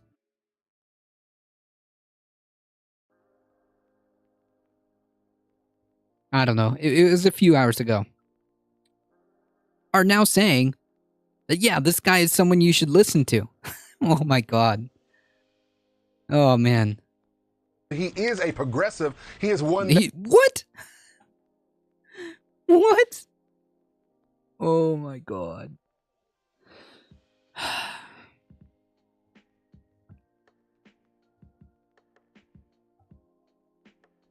No. Joe Rogan is not by any means a progressive. It's like, yeah, I saw him like smoke weed, and he smokes weed and has like drinks at his in his podcast. Like, yeah, dude, super progressive, man, super progressive.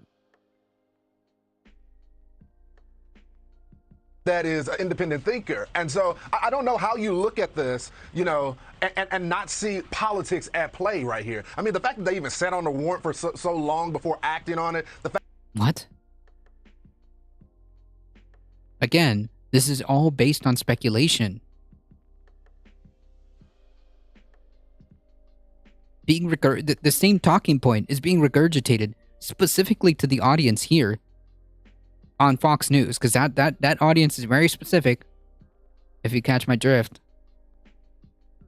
That audience is very specific. Here we have Fox News regurgitating this point. In other words, what they're saying is, this is a political attack on their guy. Okay? That's what that's going to translate into these people's heads. This is a political attack on their guy.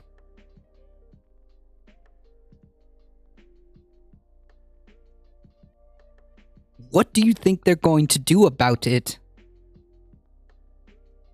What do you think is going to get in their heads when they see this stuff?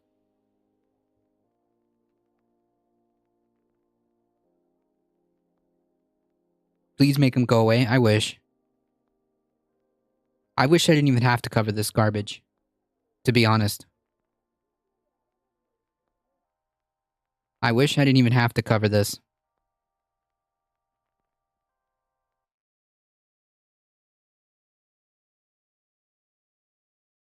But here we are.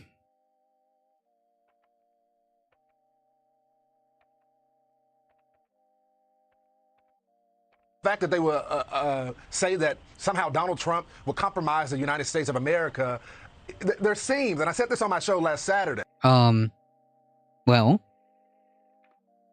if it is found that he had super sensitive documents related to, say, I don't know, nuclear fucking weapons, yeah, that might qualify as undermining the security of the United States. Just saying. Like, if you want to talk in those terms. Just using that, using their thought process here.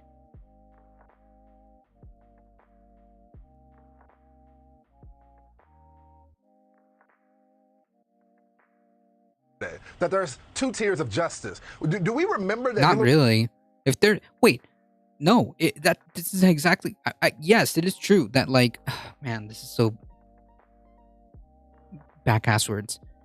Yes, there are two tiers of justice.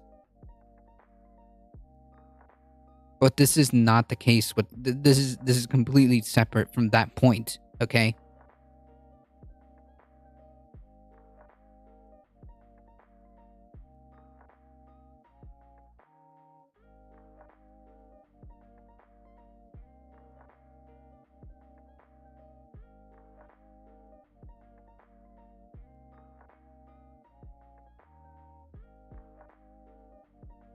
Completely two separate points. Hillary Clinton, the former Secretary of State, had an entire server of classified information on a private server, and there was nothing done to her about it? Not really. There was a full-on investigation. Did we just forget about that? Not really. First of all, it wasn't a server full of classified documents. Second of all, yeah, hell yeah, there was an investigation. By the FBI.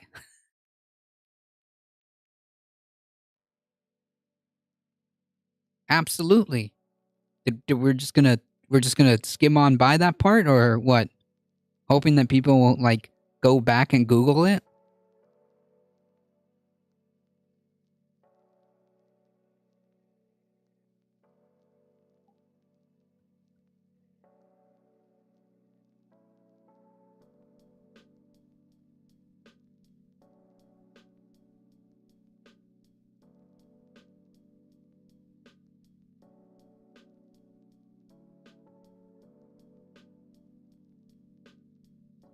Yep, here we are. In July of 2016, there was a statement by the FBI Director James Comey on the investigation of Secretary Clinton's use of personal email systems during her time as Secretary. Yeah, like this was investigated, folks. Some of the Trump administration also used private email servers. Yeah. I remember there being like a whole hypocrisy argument being thrown around. Yeah, like they spent months being like, but her emails, and then like did the same exact thing. Yeah, I remember now. That's a good meme. So yeah, we're just gonna mosey on by that one, right? We're just gonna fail to inform our viewers that that happened. We're gonna fail to inform our viewers that there was an FBI investigation. We're gonna fail to inform our viewers that hey, some of the Trump official administration, including I think even the family, wasn't it Ivanka, who was found? Ivanka and Jared, right? Were found to be using private email servers. A big no-no, apparently.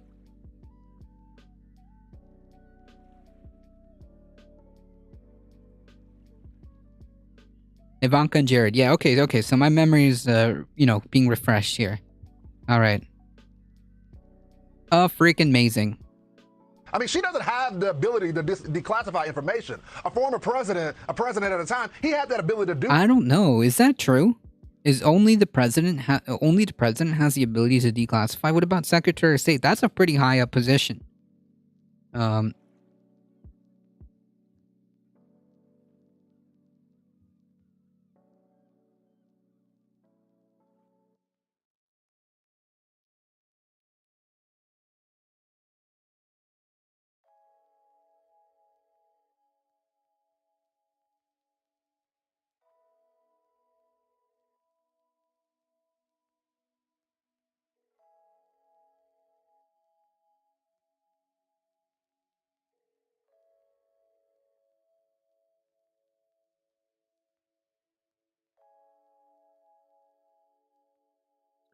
I'm not sure.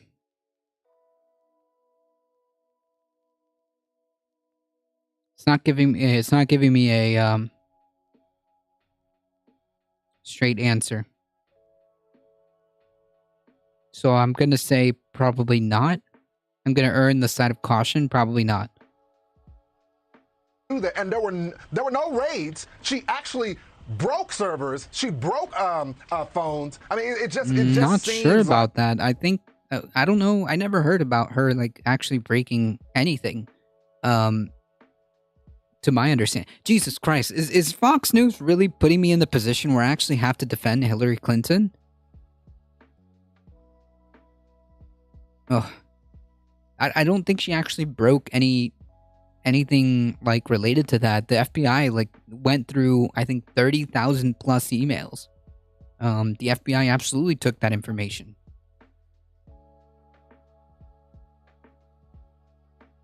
And Jared's book reviewed as cat licking off dog's eye goo. Great review. Nice. it appears to average day folks that there's two lines of justice, and it seems like they're going after Donald Trump for political reasons. Whether you like the guy or not is irrelevant. That's what's causing the uproar in our country. It's just the double standard. They No, do not in our country.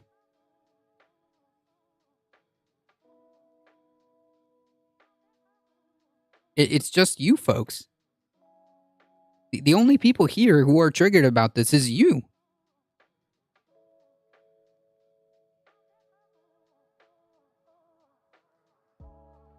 You've convinced me I won't vote for Clinton in 2 years. Oh, man.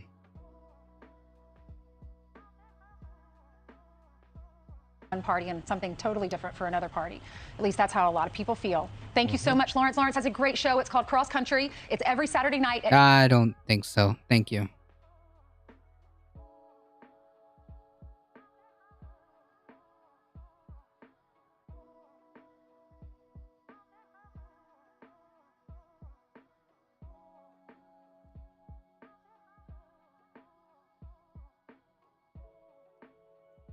It's just wild what just happened here.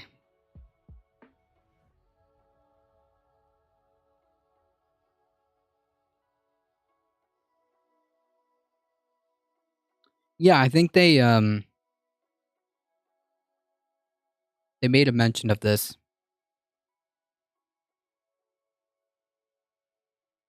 Former President Trump bombarded his supporters with more than 100 emails. Oh man. Hold on. Let me rephrase that so people can like take this in.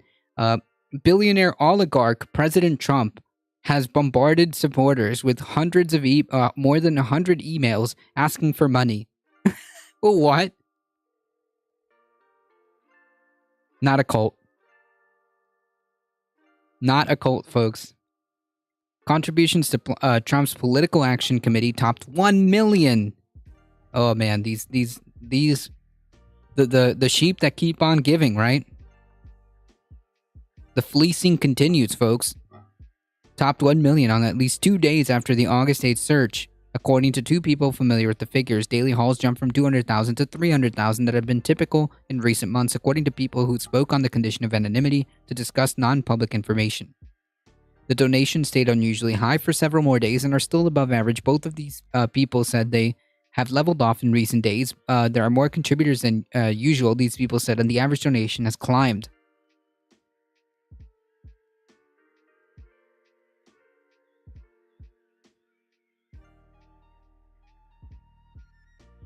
Meanwhile, Republicans running campaigns, why is nobody donating to us? It must be inflation. Yeah.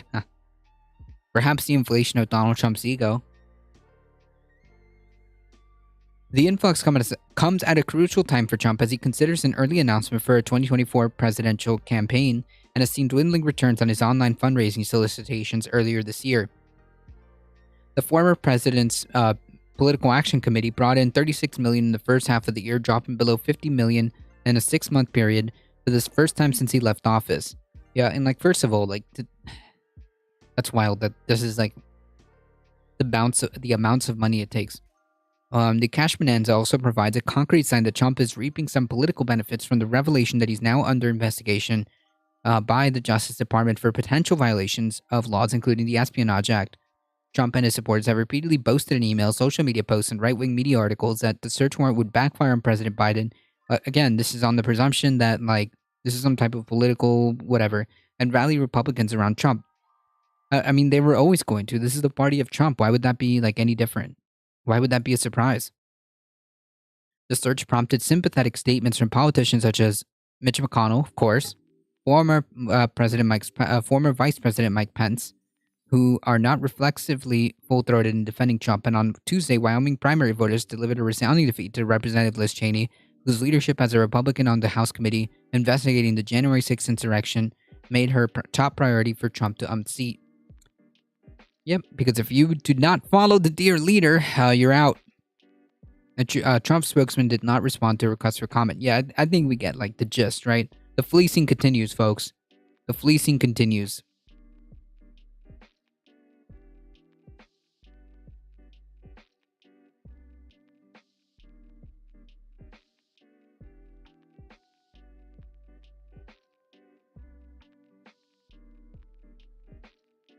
All right. We did this one, and we've got one more. Let's see.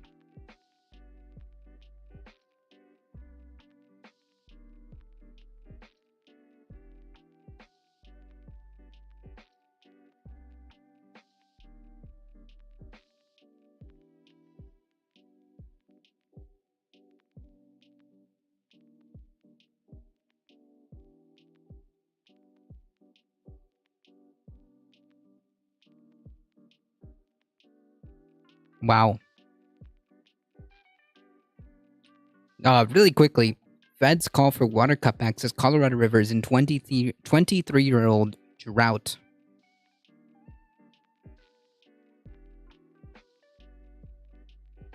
As Colorado River crisis grows, some officials say it's time for feds to drop the hammer on water cuts. Arizona must cut 21% of its Colorado River water use, feds say. And this is only now, folks. I'm just reading a quick headline to go through that so we don't skip that.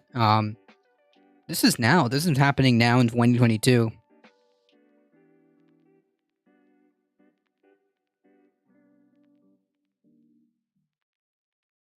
Can you imagine what the situation is going to look like in 10 years from now, 20 years from now?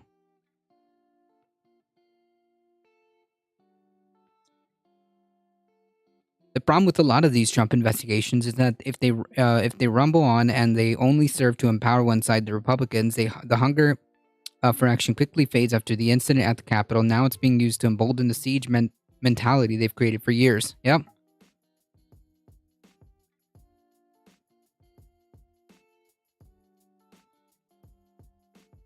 Yep. I mean, like, if they really plan to, like, be serious about these things, I mean, at the end of the day, like, if the guy's doing shady shit, and if the guy's, there's a reason why this warrant was approved. I mean, there's definitely probable cause. There's definitely grounds for an investigation. I mean, it's got to happen, in my opinion.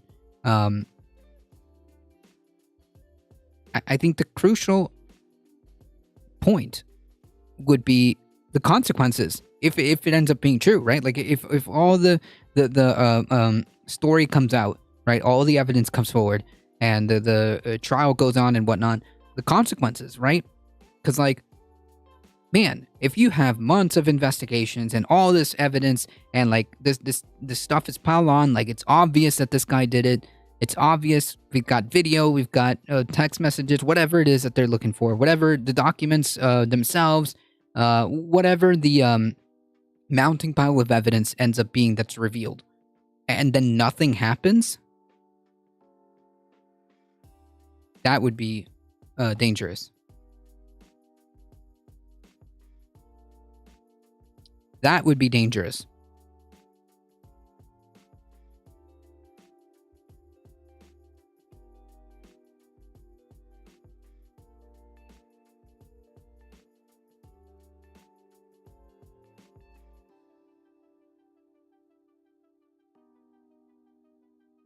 It's also why I don't buy the nonsensical argument that Dems were running ads against pro-Trump candidates in primaries because they wanted to warn the electorate. The electorate are well aware of what these people are. They don't need to be told that. The Democrats are playing a pretty risky game with that. Yeah, like, listen, it shouldn't be that hard at this point in time. Like, how out of touch do you have to be to lose to these, like, to this circus show? Yeah, the reality is, as I've said before, the Democratic Party's problem is that there's a disconnect between the party, the platform, and the actual constituents here. Yeah. That's what's happening here.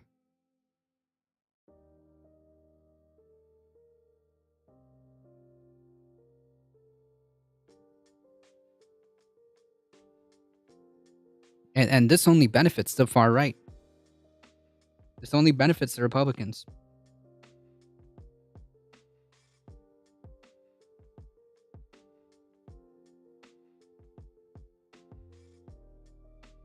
Let's do this final article. DeSantis won't say if 2020 was rigged, but he's campaigning for Republicans who do.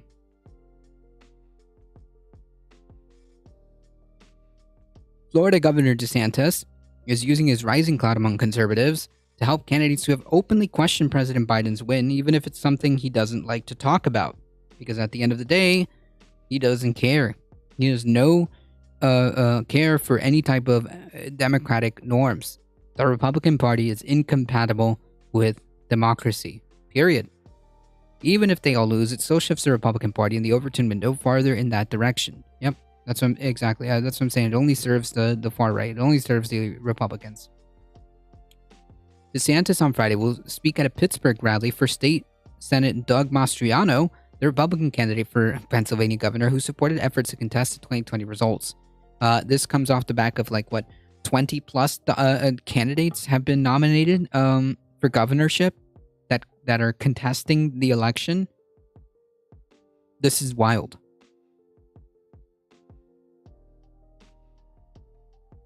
Investigators with the January 6th committee have said that Mastriano was involved in a plot to recruit alternate electors in Pennsylvania to give Trump an electoral college win, even though Biden won the state. Mastriano was also outside the Capitol on January 6th before the insurrection. DeSantis' appearance with Mastriano comes 5 days after he campaigned on behalf of Kari Lake, the GOP nominee for Arizona governor, who made repeated false claims about the 2020 election, the centerpiece of her campaign. Again, these aren't isolated incidents. This isn't a fringe element of the Republican Party. This is the Republican Party.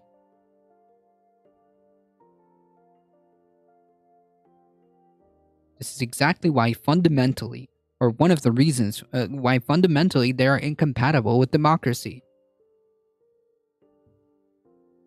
The candidates DeSantis is stumping for, including J.D. Vance in Ohio, have all been endorsed by former President Trump. Right, the dear leader.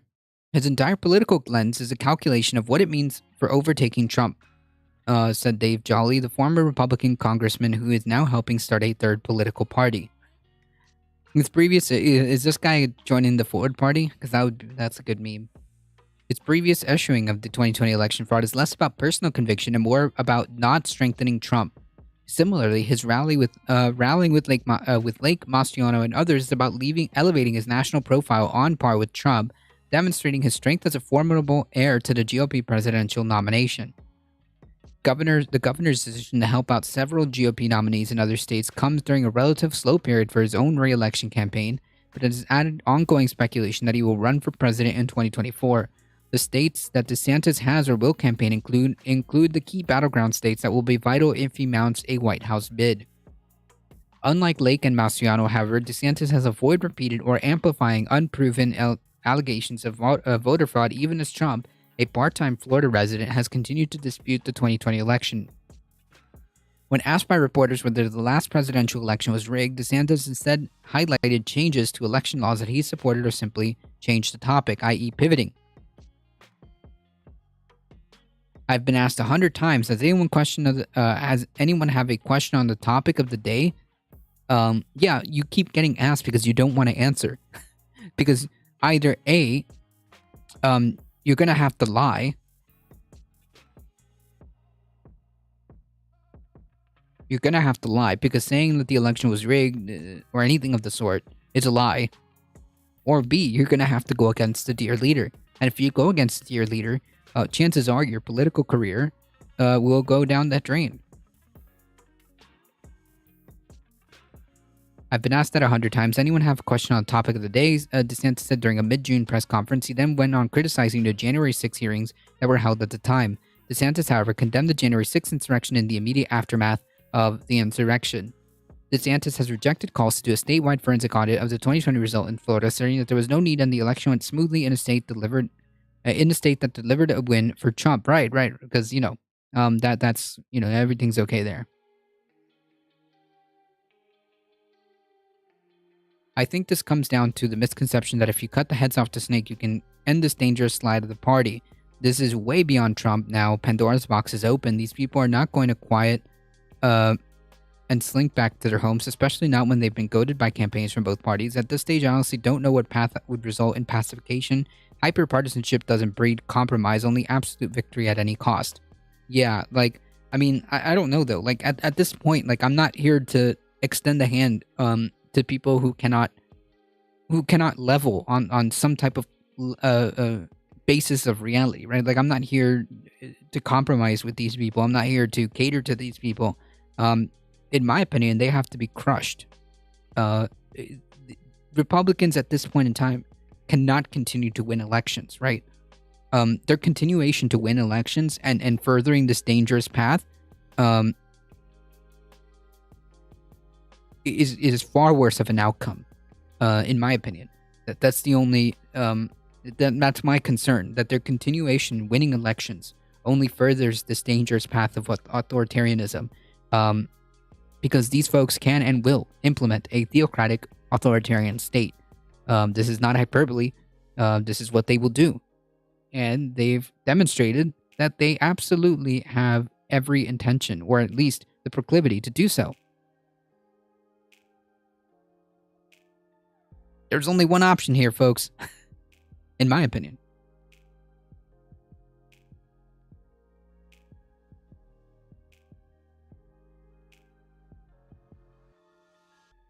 Because, the alternative, it's like saying, okay,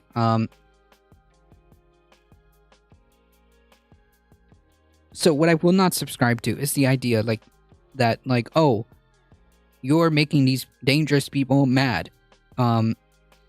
And when you make them mad, they're going to get violent, and it's going to be your fault. Wait, what? What? No.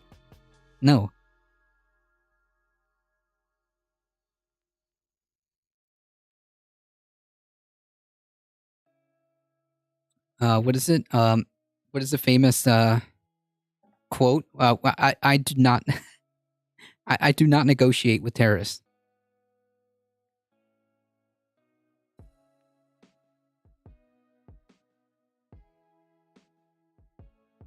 I agree that I don't think that there is a path to necessarily pacifying these people.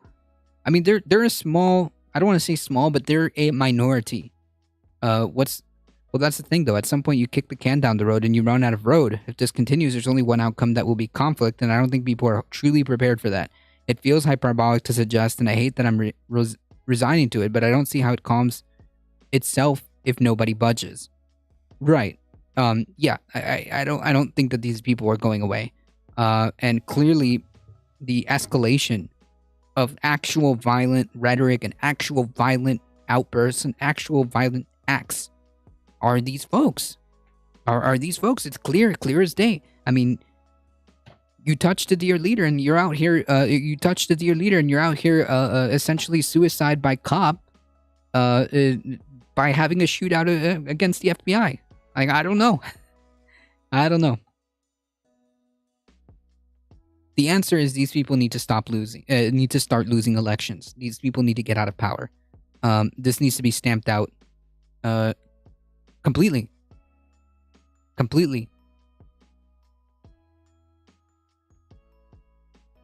The DeSantis re-election campaign did not respond to questions about the governor's decision to join Mastriano on Friday. The Mastriano campaign also did not respond One GOP consultant familiar with DeSantis' thinking, however, said the decision to campaign for fellow Republicans was for the good of the country. Yeah, okay. The consultant said that DeSantis wants to help regain control of the U.S. Senate and stop the Biden agenda with the help of fellow Republicans in governor's mansions across the nation. The consultant pointed out that DeSantis, by essentially trying to rally the far right. Gotcha. It's ultimately voters who pick the candidates such as Lake and Mastriano. He knows that he has a brand that can cross over to independents and some Democrats. They're on our team and we need them to win. The Florida Democratic Party Jewish Caucus Board called on DeSantis to cancel his event with Mastriano, citing his ties to the far-right social media network Gab. Mastriano paid $5,000 to the site, which is where Robert Bowers made anti-Semitic posts before the deadly shooting of Pittsburgh's Tree of Life Synagogue, among other things, including the owner of Gab, is incredibly anti-Semitic.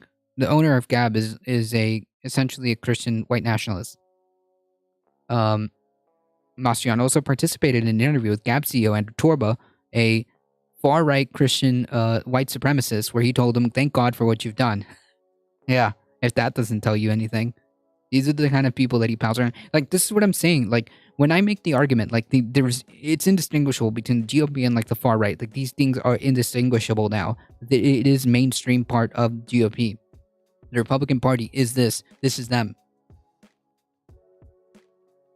While Simons, the spokesperson for Josh Shapiro, Pennsylvania Attorney General and Democrat running against Mastriano, said DeSantis is holding a rally with the most extreme gubernatorial candidate in the country, one who has been condemned by Republicans and Democrats alike for his dangerous anti-Semitism, and DeSantis still wants to elevate him in a vain attempt to jumpstart his presidential campaign. Agriculture Commissioner Nikki Fried, one of the Democrats challenging DeSantis this year, also blasted the governor for standing on stage with election deniers and people who are anti-Semitic while there is a crisis in Florida over affordable housing, among other issues. What he's doing right now is the reason why he's going to lose in November, said Fried is Jewish. He's off campaigning for people across the country because he's running for 2024. I don't know if that's like, I don't know. He might run for 2024. No, he's a clown. He's a clown. Fuck DeSantis. Fuck that guy. Obviously, these people are emboldened by strong groups, but most of their groups are not, I believe, made up of absolute fanatics. There's a lot of people that are just looking for a sense of purpose and someone to accept them for who they are rather than call them backwards or whatever. Hardly hostile strangers in their own land. Probably the starting point of that bridge building, but nobody has time for that kind of thought anymore as the stakes keep getting higher and higher. Yeah, like, my mindset when it comes to that is like, if you're willing to listen, and engage with conversation, then yes. But it has to be out of a but it has to be off a platform of reality. Okay, it has to be on the platform of reality.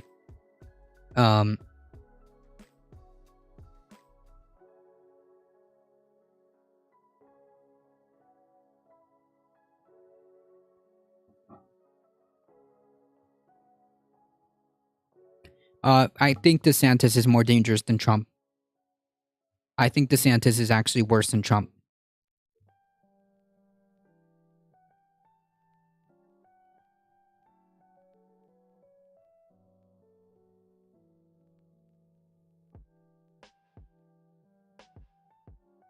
KSN Washburn, I support Beto, to be honest. I don't know if he's running. I mean, he's running for governor, right? He's better than Abbott.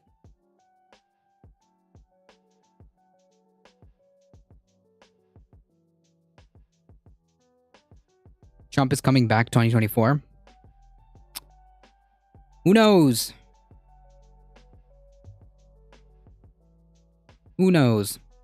If he's not being, a criminal, we'll see. And even then, if Trump is the 2024 nominee, the edge goes to Joe Biden.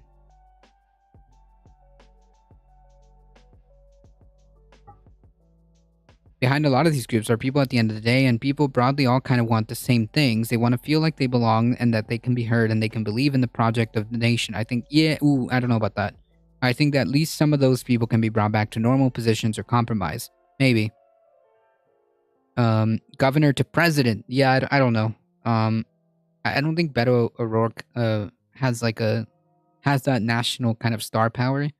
We'll see. I mean, he's definitely better than he's definitely better than Abbott. That's for sure. Maybe an independent and or a Democrat. I'd like to see Mega kicked out. Yeah, Republicans. Yes, Republicans have no business being in power. Did you see Texas is suing the ATF? What? They're welcome to try, I guess. It's a circus show, my friend. It's a circus show.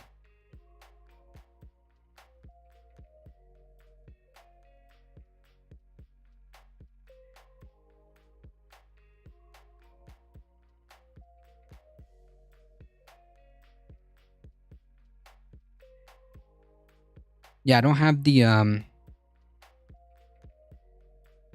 time to go over that today. But if you want to whisper me stuff, you can. But yeah, I mean, yeah, they're people at the end of the day. But you can only engage with them as long as there is an ability to have a dialogue. And by dialogue meaning like you're not just talking to these people to hear yourself. And two, this dialogue must be on the basis of some reality, of some level of reality, right? Like, if you believe that the 2020 election was stolen, you're not coming at it from a basis of reality. We can't go further than that until we can, until you come to the planet Earth, essentially. Until you come to planet Earth. But yeah, two things need to happen. A, you must have dialogue.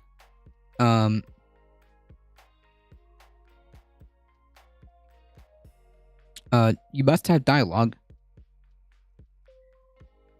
and that dialogue must involve two people. And two, it must come from a basis of reality. Then we have something, James. Now we're cooking with something. Now we're cooking with oil. It's over interstate commerce, and if the Brennan decision applies to NFA or FOPA, specifically the Hughes Amendment in the FOPA. Gotcha. Yeah, if you want to send me something, you can always whisper. I can take a look at it.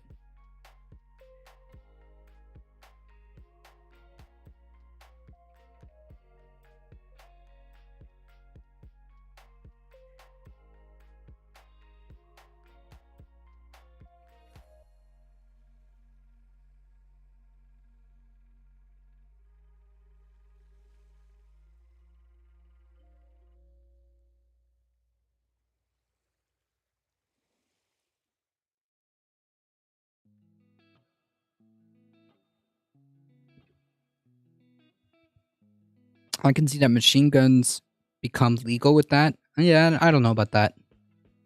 I'm not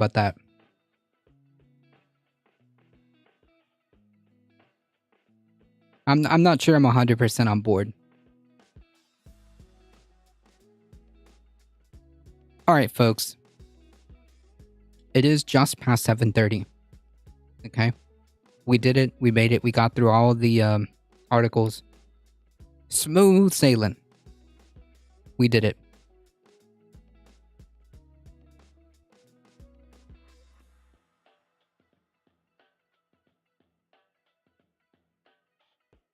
Alright, folks. If you enjoyed the content, don't forget to hit the follow button. You get 5 free emotes. Don't forget to spread the word far and wide that this is a chill place to be for news and politics Monday through Thursday, 5 p.m. Eastern Time. Join us on the YouTubes. Hit the subscribe button. It really does help us out. And don't forget, if you have a moment, check out this month's sponsor, HelloFresh. Use code POGHF475 to get up to free 16 meals, 3 surprise gift boxes across the 6 HelloFresh plus HelloFresh boxes plus free shipping on the first box. Exclamation point HelloFresh. Click the link. Do the thing. It helps us out. It's possible history as informed by tradition. I mean, our founding fathers would let us own M4s. In this context, I'm not sure. I don't know. That seems kind of whew. We're bending the fabric of time and space itself. I don't know about that. Thanks. Have a good one. You have a good one. I don't know about that. Anyways, folks, we're heading on out. As always, please stay safe. Please take care of each other. I love you all, and I hope to see you guys in the next one. See ya.